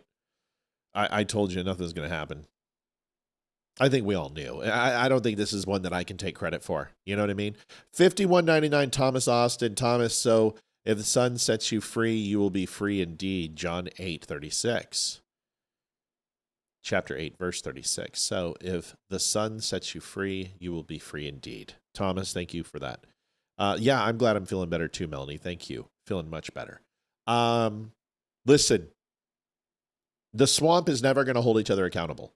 I don't care who's in office. They're never going to hold each other accountable. It's just not going to happen. Because when one falls, they'll all fall.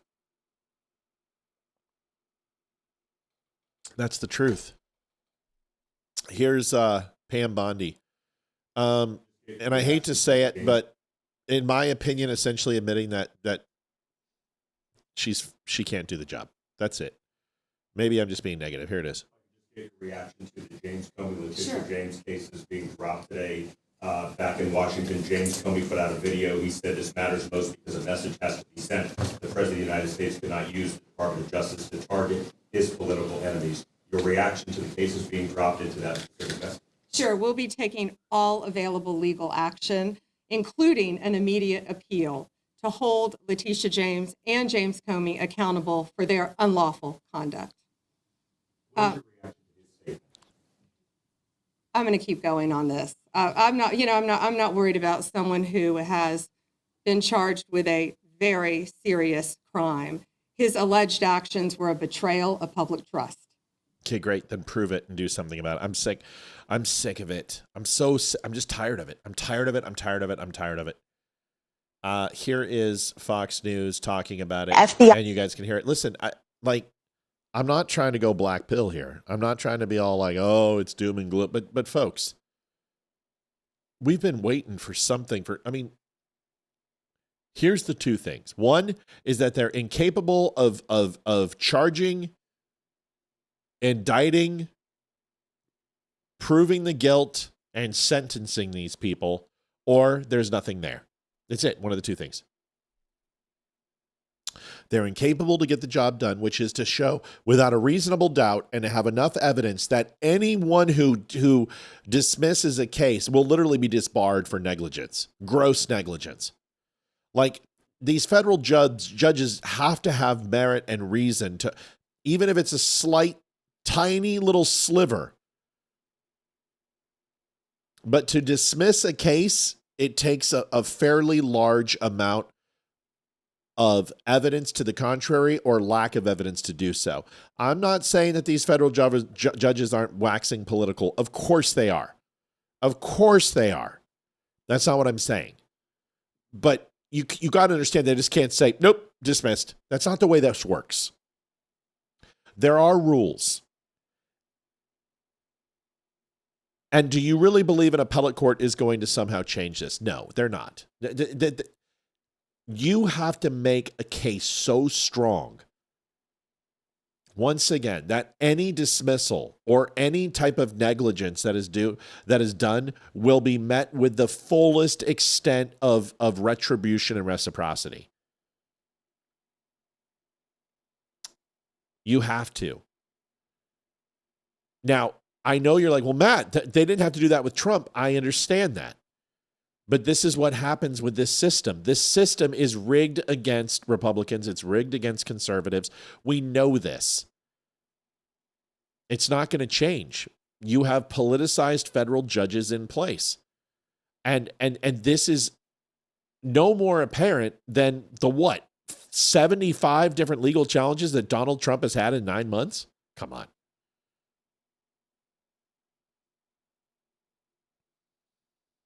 I'm just tired of it. Here's Fox. Getting dismissed. The judge ruling the appointment of interim U.S. Attorney Lindsay Halligan violated the Constitution. The judge also criticized the DOJ for allowing an FBI agent who viewed Comey's privileged materials to testify to the grand jury. Now, the judge also tossed the case against Letitia James. Donna, we are just getting this on the wire. Talk to us about your top-line thoughts in this moment. Well, frankly, I'm not really surprised about the appointment of the Attorney General on that situation. I did think that was going to be an issue, and I did think from the very beginning that Comey was going to have a valid legal argument. And what's interesting about the decision is it doesn't go to whether or not crimes are actually committed. It just goes to the way in which the prosecutor was appointed. So I'm not surprised legally. Right, a technicality. Have you guys seen Star Chamber? That's your homework for tonight. Over the holiday break, I want you to watch Star Chamber with Michael Douglas. I want you to watch it. Yeah, I know an appeal can go for it, but come on. Even if that happens, you guys, come on. Come on. Why would the system who protects these people charge them? I mean, it's just stupid. It's not going to happen. Nothing. That's it. It's going to be loopholes. It's going to be injunctions. It's going to be, then he's going to plea deal. Then he's going to plea it down, and he's going to go ahead and give information, turn state's evidence, and get immunity, qualified immunity. Nothing's going to happen. Nothing, ever. No. None of them will be held accountable. Why do we continue to think that they will? My God, people, please. This is like believing Candace Owens. We're not going to get it. There's no justice. It's not going to happen. These people can run without impunity. They own us. They own our government. They run everything. There's nothing that's going to happen. No one's ever going to be held accountable. The good news is that Donald Trump, even if he did something wrong, isn't going to be held accountable. The system won't allow this to happen. This is all just smoke and mirrors. It's theater. It's just to get you designed to watch and get out and vote. I'm sick of it. I'm so tired of it. You should be too. You should just be exhausted from this shit. Like, we already went through this with Hillary Clinton. Then we've had to watch them do it to Trump. Now we're back. Nobody's going to be held accountable for this. Nobody. Because look at this piddly shit. Letitia James. Okay, great. I understand they got Trump for the same thing. I understand she falsified documents. Great. I know James Comey. I know what he did. I know he ran a complete bogus 100% investigation, knew the FISA warrant was fake, knew that the sealed dossier. I know. We know all this. We know. But that's small change. Let's find out how many billions of dollars did Joe Biden hold on to and put outside of the U.S. Treasury and money from Congress and put it into gold bullion? What, $20 billion? What happened to that? Where's it at? Why is the Defense Department $9 trillion missing over the last 30 years? What's going to happen there? Why are we now at what? How much? $38 trillion. We are $12 trillion away from a fiscal cliff that we will never come back from. We hit $50 trillion. It's ball game. Punch it. We are Chinese owned. We're Chinese owned. It's over. Long kiss goodnight. 50 trillion. We're toast. We're cooked. It's over. What are we doing? What are we doing? What about the coup d'etat that happened? What about the soft coup on Donald Trump? When are we going to get accountability for this? When are we going to get accountability for whatever happened with Bill Clinton, whatever happened with Hillary Clinton? When are we going to get accountability for whitewashing computers? When are we going to get the laptop accountability? When we're going to get accountability for the savings and loan scandal? Where are we going to get accountability for the pallets full of cash? What happened to Burisma and the $1 billion? Nothing. Nothing's going to happen. Nothing. You can't fix it. This is it. We're done. Revolution or we're slaves. That's it. How do you fix it? You can't fix it. There's nothing you can do. I used to say 4 years ago, 5 years ago, I'd say, get into small government and get your local and state and city, and then it will affect the federal level. No, you can't do that anymore. You're done. You're coast. You're cooked. Elizabeth Hall, donate $26.25. Happy holiday. Wow, Elizabeth, thank you so much. Did you get your jacket yet? It should be there any day now. There's nothing we can do. Matt, what can we do to get it back? Nothing. There's nothing. I'll tell you what you have to do. You have to get rid of Citizens United. You have to take all political action committees. You have to take all special interest group, ban them from Washington, D.C. You have to break up Washington, D.C. You have to limit the amount of days Congress can be in session. You have to ensure that things that are there have a 66% vote across all the states or it doesn't even make it to the docket. You have to stop weaponizing the federal courts. You have to go ahead and limit the influx of foreign influence and monies. You know, all of it, but none of that's going to happen. Nothing. I'm sorry. I want to tell you something happy. I want to tell you something good. I want to make you feel good. I want to lie to you like Candace Owens and say, it's going to be okay. By the way, the French government's trying to kill me, but I can't tell you that. We will not be slaves. Well, we are. We are. Folks, you spend the first 4 months of your year giving money to the federal government working for free. Do you understand that? The first 4 months of your work is free. You times that by 10 years, it's 40 months. You times that by a career, it's 200 months free working for the government. Are you kidding me? 10 years, 40, 20 years, 80, 30 years, 120, 40 years, 160, 50 years of work, 200 months for free working for the government. What do you mean we're not slaves? We're all slaves. I'm slaves. We're all slaves. You don't have a voice anymore.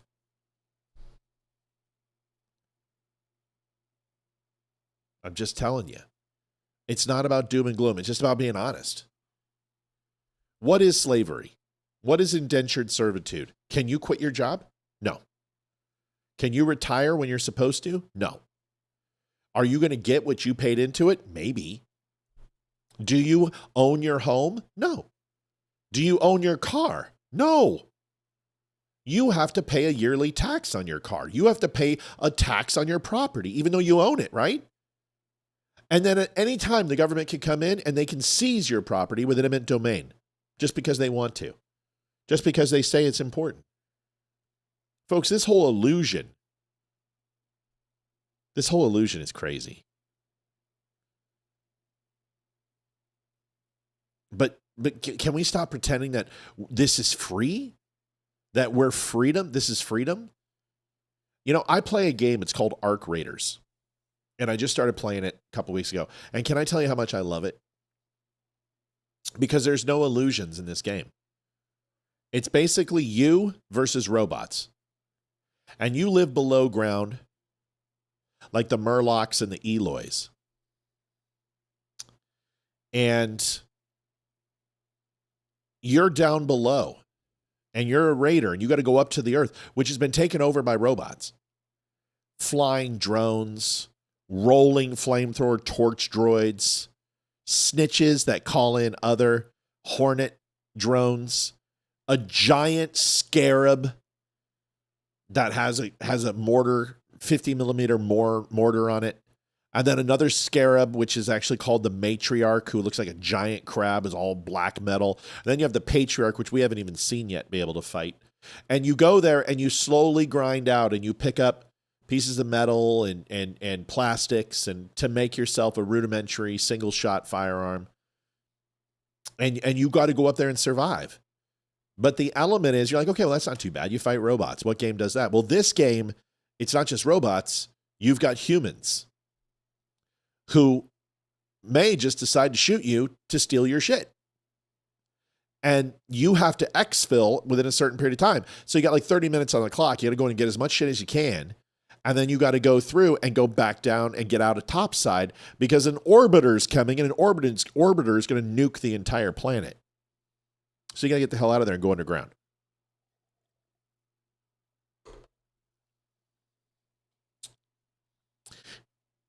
And the real life scenario about this whole thing is that hands down is one of the greatest games I've ever played. I love it. I absolutely, and I hate first person shooters because I'm good at them, but I don't want to play PvP, player versus player. I hate that shit. I hate the shit talk. I don't like it. I just want to play. I'm getting too old for it. And I used to own Call of Duty and I'd get the nuke, tactical nuke every time and blow up the entire map. And yeah, I'm a winner. Ha ha, chicken dinner. But this game, you have something that's very interesting called proximity chat. And whenever you get within a certain group of a player or a range of a player, you guys can talk. And it goes through your remote. They can hear you, you can hear them. And when you run around, you hear these things. And this is very, please listen to this because this is important. Some of you are like, I'm lost. Stop it. Just listen. So you get this proximity chat. And like you'll hear somebody cough. And like in the top left-hand corner, the speaker will come on and have their name, their display name. And you're like, oh shit, somebody's near me. So you have a choice. You can put your gun away. And you're like, hey man. And the response in the game is friendly, friendly, friendly. And basically what it says is, I'm a friendly. I'm not here to kill you. I'm just a guy who's coming around here and I'm just looting and I want to go home. And then you got another guy go, oh, okay, man, friendly too. And you're like, okay, cool. Put your gun away. And they're like, well, I'm going to, but I need to know if you're friendly. And you're like, okay. So you pull your gun out. They're like, why are you pulling out your gun? So because you won't put yours away. All right, well, let's put them away on 3. And you start to put them away, and all of a sudden, a drone flies over and triggers you, and you both go after the drone, and you kill it, and then boom, you're right back to trust each other. And then either a situation takes place where either A, your initial intent is exposed, and you go ahead and you start firing at that person. Most of the time, what you do is, oh man, thanks, man. Appreciate that. Hey, no problem. We'll talk to you later. Good luck. Hey, do you know where this quest is? And humanity is on full display. And let me tell you this. If it was social media, 99 times out of 100, you would be murdered by another human being. But in this game, 99 times out of 100, people take care of you. And they're communal. When they have every reason to murder you, they're never going to see you again. There's millions of players. The odds of you seeing multiple people on the same game on the same server is massive. Even though I've run across a couple of the same players, and we go, "Hey, what's going on?" You have no reason to be communal. You have no reason to be tribal. You're never going to see these people again. In fact, murdering them is the easiest way to advance in the game because you're going to get free shit. And then you just go into you exfil and you're gone. Easiest thing to do. Just go topside, murder somebody, take their shit, and go back down and feast. But you don't do it. And psychologically, I've been trying to figure out why this game is different and why this game isn't Call of Duty, which is a toxic shithole. Why this game isn't like other online games, which may have the appeal, may have the graphics, may have the gameplay, may have the AI, but don't have this. This game has 860,000 concurrent players. I don't think you know what that means, but let me tell you, it's incredible to have that many people playing simultaneously at one given time. We haven't seen numbers like that since well beyond World of Warcraft. What is it? There's other games like this. There's another exfil to loot type games. Division is one of them. Why? Why this game? Because I believe that people want to be human again. And this game allows them to be that. And the placeholder, a placebo, is the AI robots, which are ruthless. There is no game ever that I have played where the artificial intelligence is this good. I don't care what I do. I can run upstairs. I can leap from floor to floor. I can go into a corner closet area and shadow out. They find me. The AI in this game is relentless and it can't be fooled. And variability is incredible because usually with one weapon, you shoot one area on a bad guy, then shoot it again and it dies. Not this way. Your shot needs to land at a certain area. And if it misses and it doesn't do the same amount of damage that you did previously, the reactions will be different. Not only that, I can be miles away from a target and I can shoot with a sniper rifle. And that AI robot will know enough to fire in my general direction, not only killing me, but anyone in the vicinity. And it is the closest thing to real combat I've ever experienced. Listen to me when I say this, is that this is a good thing. This game is called Arc Raiders. And in my opinion, it is a unicorn. And there's been several unicorns. Last of Us is a unicorn. Gears of War is a unicorn. The first Borderlands was a unicorn. The Drake's Uncharted games, unicorns. Elder Scrolls, Morrowind, Oblivion.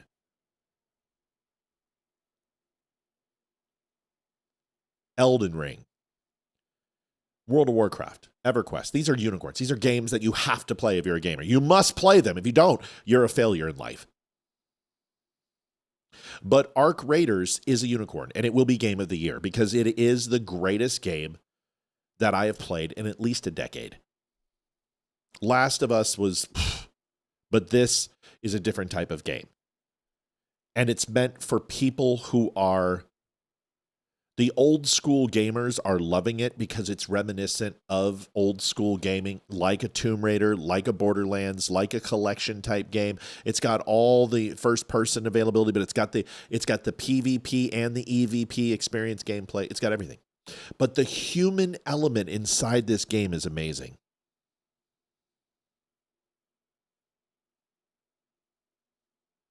And the reason why, and I'm trying to get you all to understand, a lot of people are saying, oh, AI and Big Brother. No, stop. Listen to what I'm trying to tell you. Humanity is ever present in this game like it's in no other. Toxicity will not allow to survive. When you have somebody who friendly frags another person, multiple people come in to help. You call out for help in this game and people show up. You have a guy who's down and he's bleeding out. They will help you bandage up and walk you to exfil and protect you. You will have people who you see someone fighting and go, hey man, did you just shoot that guy? And then everybody turns on this guy and just ganks him. I've never seen anything like it. I've never seen a game like this. And yes, there's toxic assholes in the game, but it is an amazing experience and social experiment on life. And I'm telling you, people are turning. They're craving humanity again. And yes, it's a video game. You're like, come on, Matt, that's not it. It's literally a beacon. And when I look at movies like David coming out, that's people who are starving for humanity, starving for a connection to something else. And that a video game like Arc Raiders comes out and people are actually being good to each other. I've made friends on this thing.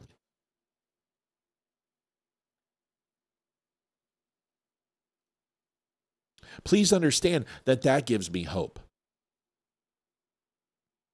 That gives me hope that some things are changing. When I look at when Bible sales are going up, when I look that movies like David are coming out, where people are repudiating the same old nonsense and DEI bullshit, and a game like this comes out, and there's no transgender, and there's no, you just get in and you go, and it's free for all. And people are choosing to keep the community positive. To me, that's a good sign. So please understand, I can understand why you want to shoot down and go, oh, it's a video game. Video games are evil. Stop it.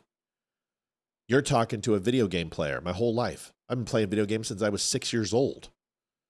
Video games aren't evil. People can be evil.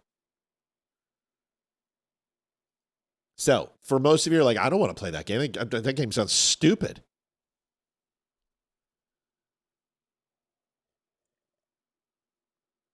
But I'll tell you what, one of the greatest things ever before the hackers got it was on the PS2 called SOCOM, Navy SEALs. And me and a bunch of team guys used to play it together. I was in Japan. You had people in Bahrain, outside Baghdad. You had people in Afghanistan. You had people in Kenya. But a lot of team guys played this game. And man, we would go in and we would just rock. You would get these newbies. And you would go into an open clearing where a lot of the loot boxes were, and you would just set up claymores. You'd bring in 3 claymores apiece. You have a team of 5.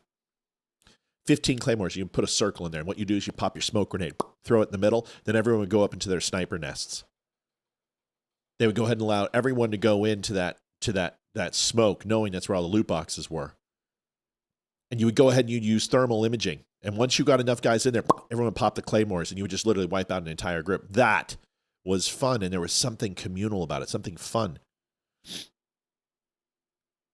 Games don't do that anymore. And I'm seeing a change. People don't want to be evil. People don't want to be a jerk. They don't want to be mean.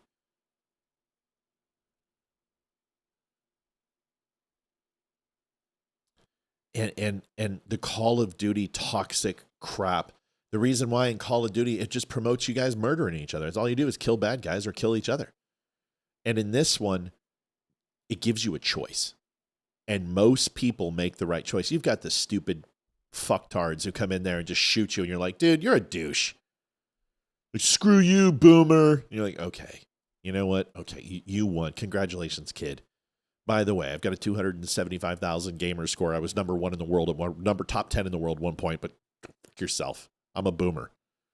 The point is that what can we do to change the government? I don't think we can do anything to change the government. It is its own bureaucracy, and it's like trying to change the tides. You don't have the power. There's only one person who can alter the government now, and it's God. There's only one person who can come down and say, enough! But we can change the way we treat each other. And we could do a better job of treating each other with more love, more respect, and more kindness. Folks, we got 1 minute left in donations, 41163. I'm really excited. Here's something that's happening in Home Depots. People are buying little 27-cent brushes or window scrapers for ice on your window to stop Home Depot from doing business. And hundreds are coming in line buying these scrapers and returning them. Then they take those, put them back on the floor, and get back in line. So people have to wait in exuberant lines. This is crap. Alfonso says, I play solitaire on video, no violence. Right, but you play alone. Imagine a game where hundreds of other people are playing solitaire and you could somehow work together. That's what I'm talking about. It's not about violence. Video games aren't violence, just like a gun isn't violent. People are violent. It's a very big distinction. Video games are not evil. Running over a prostitute in Grand Theft Auto doesn't make you run over a prostitute in Grand Theft Auto any more than having premarital thoughts makes you someone who's being causing or propagating infidelity. They're two different things. Certainly wrong. It's absolutely wrong to think of another woman and think in a sexual way. But is it cheating? I don't know. I think it's really hard not to see a pretty woman and go, wow, she's hot. I think they're two very different things. But when we go ahead and say that video games are violent, the action of playing video games is not violent. Maybe the content is, but so is the Bible. So is reading the Bible violent? Some of the most violent things I've ever read in my life are in the Bible. Does that mean? No. It's important to make a distinction and understand that just because you have a gun doesn't mean you're a violent person. It takes a human being to make it violent. The intent. A screwdriver is just a screwdriver unless you stab somebody in the neck with it. Then it's violent. But it's the action that makes it violent. So understand when you play a video game, just because it doesn't mean you're violent. And does it make you violent? You folks, listen, I have shot people in video games a million times. I have slayed 1,000 dragons. I have killed 1 million Dragor and dark dwarves. I've de-circuited and gutted robots. I have destroyed 1,000 bricks. I've killed 150 million different, Koopa or turtles. I've slayed trees and set them on fire to find hidden rubies and gems in Zelda. I've done it all. And I haven't done any of those things. It's not the video games. It's the people who play them. And the distortion that the one thing they all have in common is that they are a little off to begin with. Here's that video.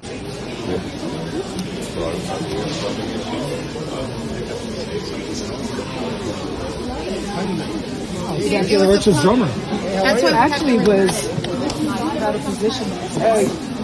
Can everybody attention, please? If you're purchasing something, I have been volunteering with. We can come to this side. Come to this side for the customer to walk through. Not to pay.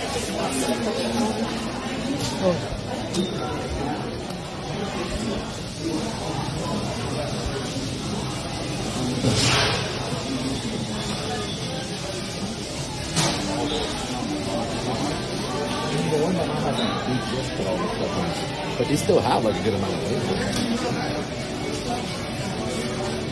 This is so stupid and childish. What point are you proving? By the way, people are like, oh, they play video games, they go out and do it in real life. I've never seen any mass shooting. I did it because Grand Theft Auto. Come on. Come on. They tried this with the Columbine shooters. And I know a little bit about this. Okay? Happened to live in the area when it took place. They didn't do it because of video games. They did it because they were a bunch of neo-Nazi fascist fuckheads who were bullied and abused and couldn't handle high school. They were a bunch of dick dorks in trench coats who were idiots.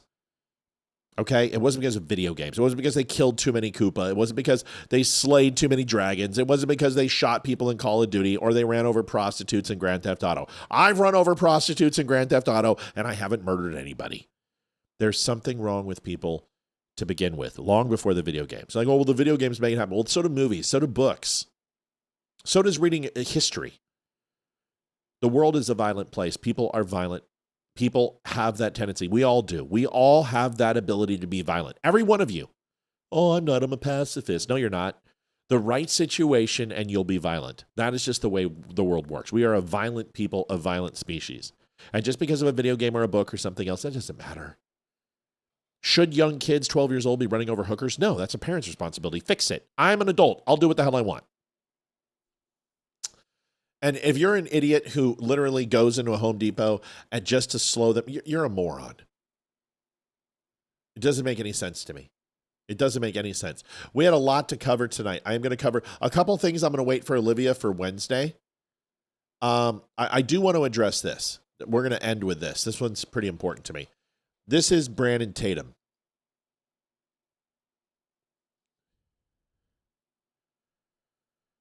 Right. They said that about Dungeons and Dragons, too. I played Dungeons and Dragons as a kid. I didn't sacrifice my goat to Beelzebub. That's my mom talking. Ozzy Osbourne's the devil. No, Ozzy Osbourne was not the devil. Yes, he bit the heads off of bats. And Kiss went ahead and had cow's blood coming out of their mouth. We all know. We all know. We get it. This is Brandon Tatum. This is a good dude. Officer Tatum is a good dude to talk to. He'll do your show. When will he do my show? And why? Hello. You know, I've been defending the guy for a while because, like, out of all the content creators, he's getting hit the most as being a Jew lover. And it really pisses me off because Officer Tatum is a good guy. He's a smart guy. He's a talented guy. And it bothers me. So I don't care who said this. I'm not going to give these people the time of day, but he has a reaction to Charlie Kirk. Man, this guy's done more with Charlie Kirk than most people. He is actually friends with Charlie. And as Brandon Tatum has a relationship with him, so did Damani. And everything that they can say are good things about Charlie. And then people are making fun of him crying on. Let me explain something. Crying when you're on social media. For all you little insult Nick Fuentes midget Mexican lovers, one of these days, Nick Fuentes is going to lose his mom. One of these days, he's going to love somebody more than he loves himself. One of these days, he's going to lose a pet. One of these days, something's going to happen that he's going to love something and he's going to lose it. And he may decide to process it different than most people would. And if anybody comes out and laughs at him for that, you know, that takes a special kind of just an incredible loser to do that. I don't cry on this show. Occasionally, stories will get to me. People will pass. Maybe I cover something from my past that gets emotional. But crying isn't a weakness, okay? And enough, if you want men to continue to have heart attacks when they're 60 years old, if you want men to continue to go ahead and carry the burden of this, tell them they can't cry. I've seen way too many people who've decided to eat a bullet because they couldn't cry or they couldn't let it out or they thought that men don't do this. You know what? These little sick, frickin' twisted little twerps would shit their pants if Officer Tatum decided to go ahead and turn on them. Most of them would do it if I do. Most of them look at me and they go, oh, this guy's short. Once I stand up, trust me when I say this, a lot of these little liberal lefty groypers have challenged to fight me. Oh, yeah, well, fight me in the ring. You don't fucking want it. You have no effing idea what Tatum knows. And you certainly don't know what I know. And in the end, I'll bite your fucking ear off if I have to. I will go Mike Tyson if I need to. Knock it off. You guys are internet warriors. You're a bunch of young putzes. And for him to try to disparage Tatum or go after him because he cried over Charlie Kirk, who gives a shit? I almost started crying when he was crying. Felt for the guy. I have lost all respect for I've Been Preach after this video.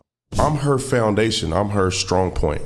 I'll cry on my own, but if everything is going south, I want my wife to know I'm strong in that situation. I heard a guy say this, is that when my father passes away, which everybody's parent is going to pass away, I'm not going to cry at his funeral. I don't want to cry at his funeral. I want my father to know that I'm strong enough to stand up and have this conversation. I've compartmentalized what has happened.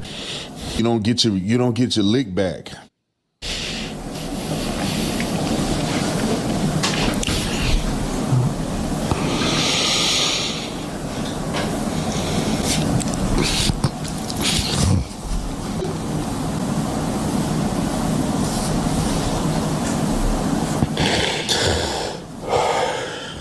This is a sickness of the highest order. For me, you suffer. I think you suffer in silence. That's what I think.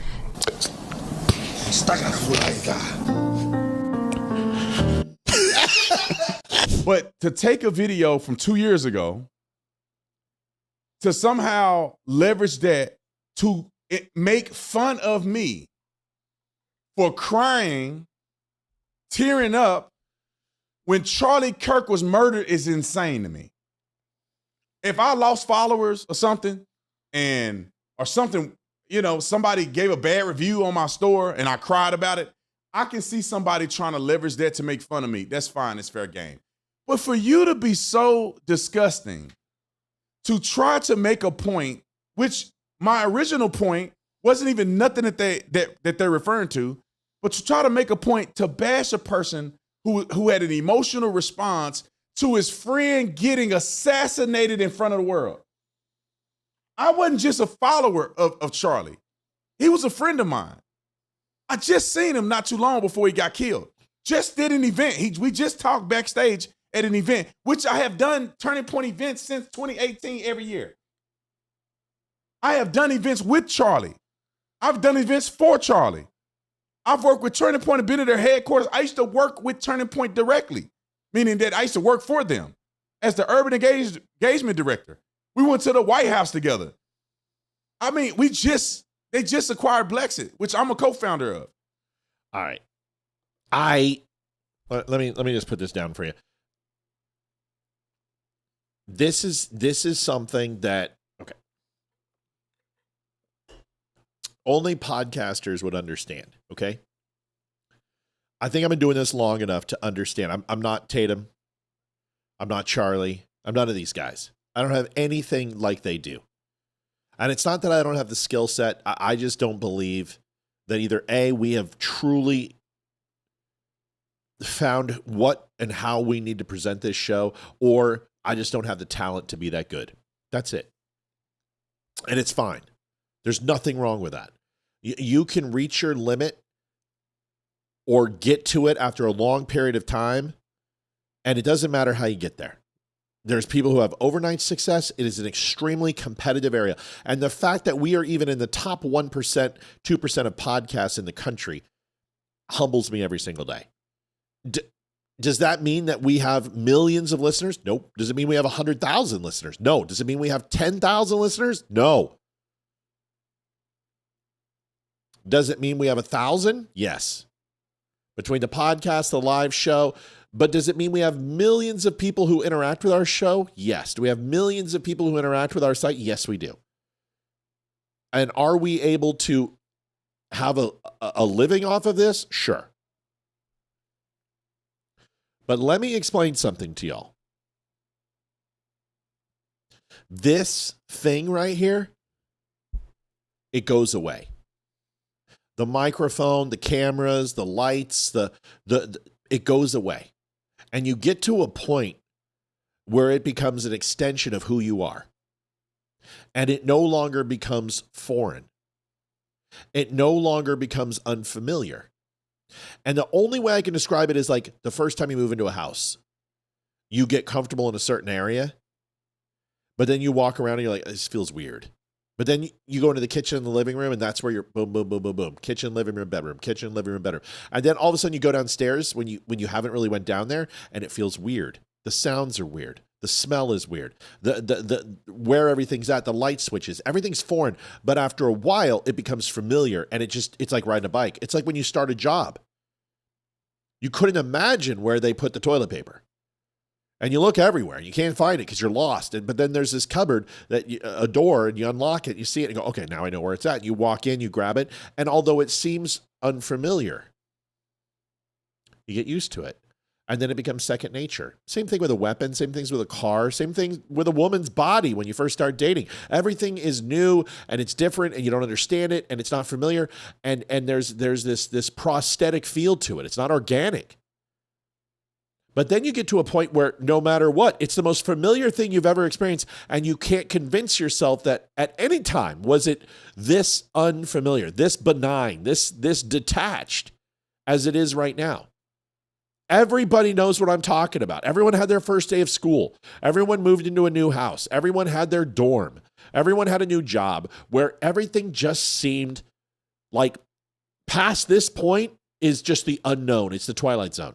And then it becomes familiar. I've got this new tooth that floats in here and pops in and out. Very, very unfamiliar. I couldn't talk right. It felt weird. I kept tugging it all the time. Now I don't even know it's there. This is what Brandon Tatum is going from.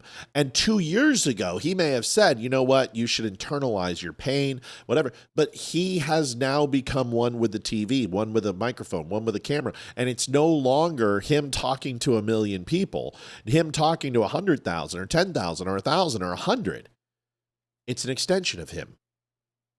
So it's very cathartic. It's very personal. It is organic. And when you get behind this mic, there are times that you desperately need to connect with somebody. And that somebody happens to be the people that are watching. And it's okay. It's okay to cry. It's okay to laugh. It's okay to be angry. It's okay to snap at somebody. It's okay that Olivia and I might not get along on a night and we yell at each other. And it might be okay that Leroy and I butt heads, or that Amy cries because she's had a really tough time outside of the show. That a viewer calls in and they get upset or they cry. There's nothing wrong with connecting with people. There's nothing wrong doing it through a podcast. And it doesn't make you weak if you decide to cry over Charlie Kirk. Olivia and I both, during his memorial, had times where we broke down. And it's not because we knew Charlie. It's because, folks, it's sad. And those things are called emotions. And you should get in touch with them. You should understand them.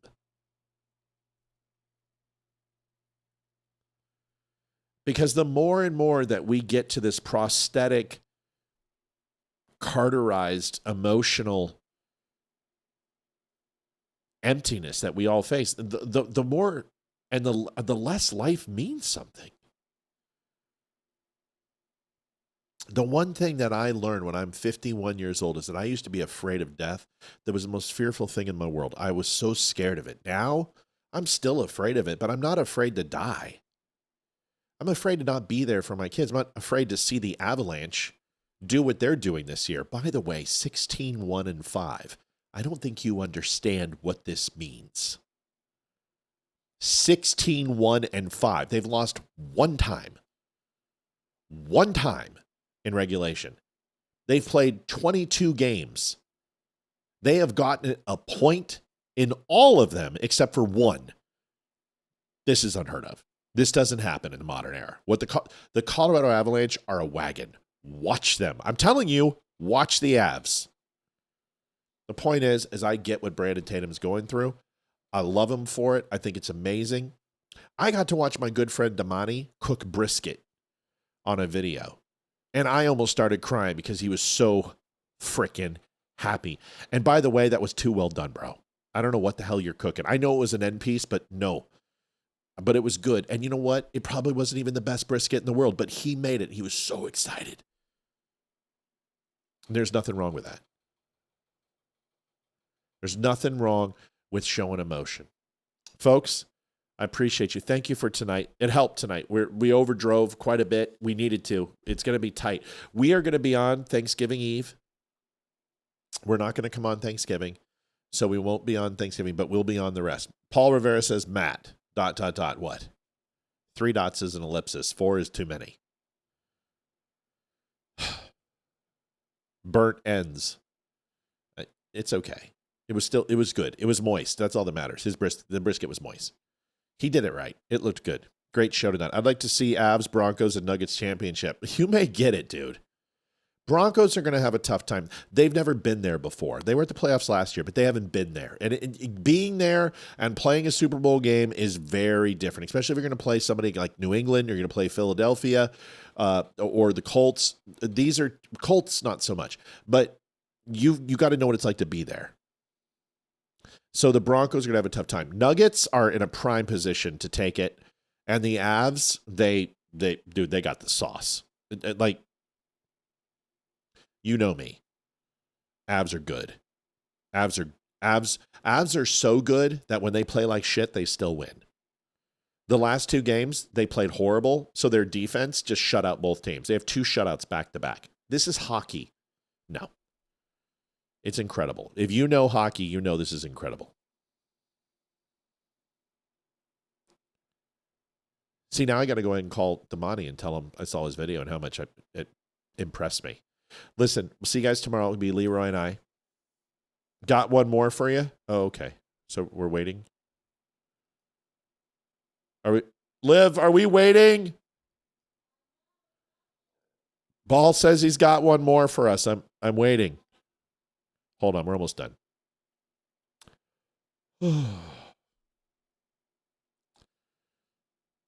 The Bills were there 4 times and lost. Yeah, and I don't think it's going to get any better for Josh Allen. If you haven't watched the Peyton Manning and Josh Allen curse the Buffalo Bills. Well, hold on. Paul? Matt, is your P.O. box large enough for a larger package? Yeah, they just hold on to it.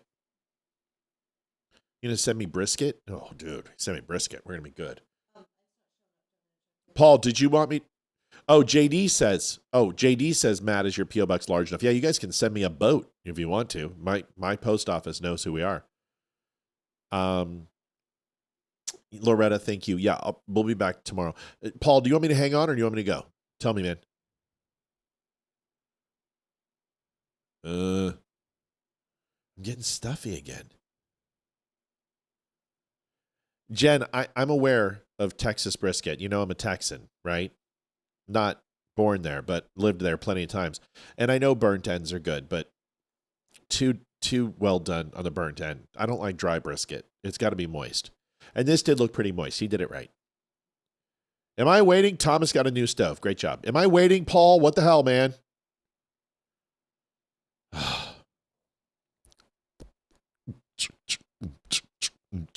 I'll send you a pierogi. Great.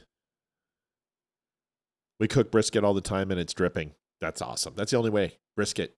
It's amazing. All right, Paul, I'm going to leave. Or am I staying? All right, Paul, I'm going to go.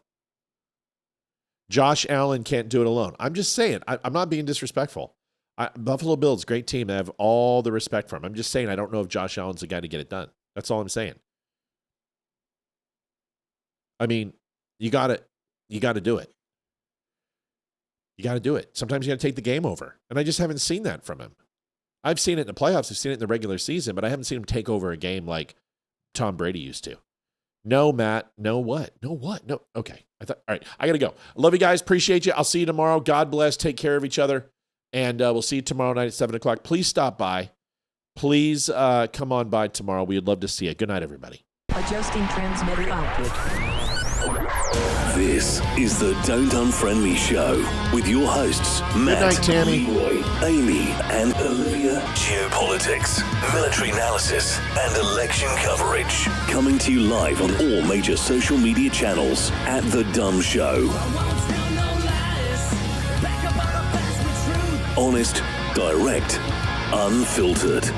We can agree, we can disagree. Just don't unfriend me.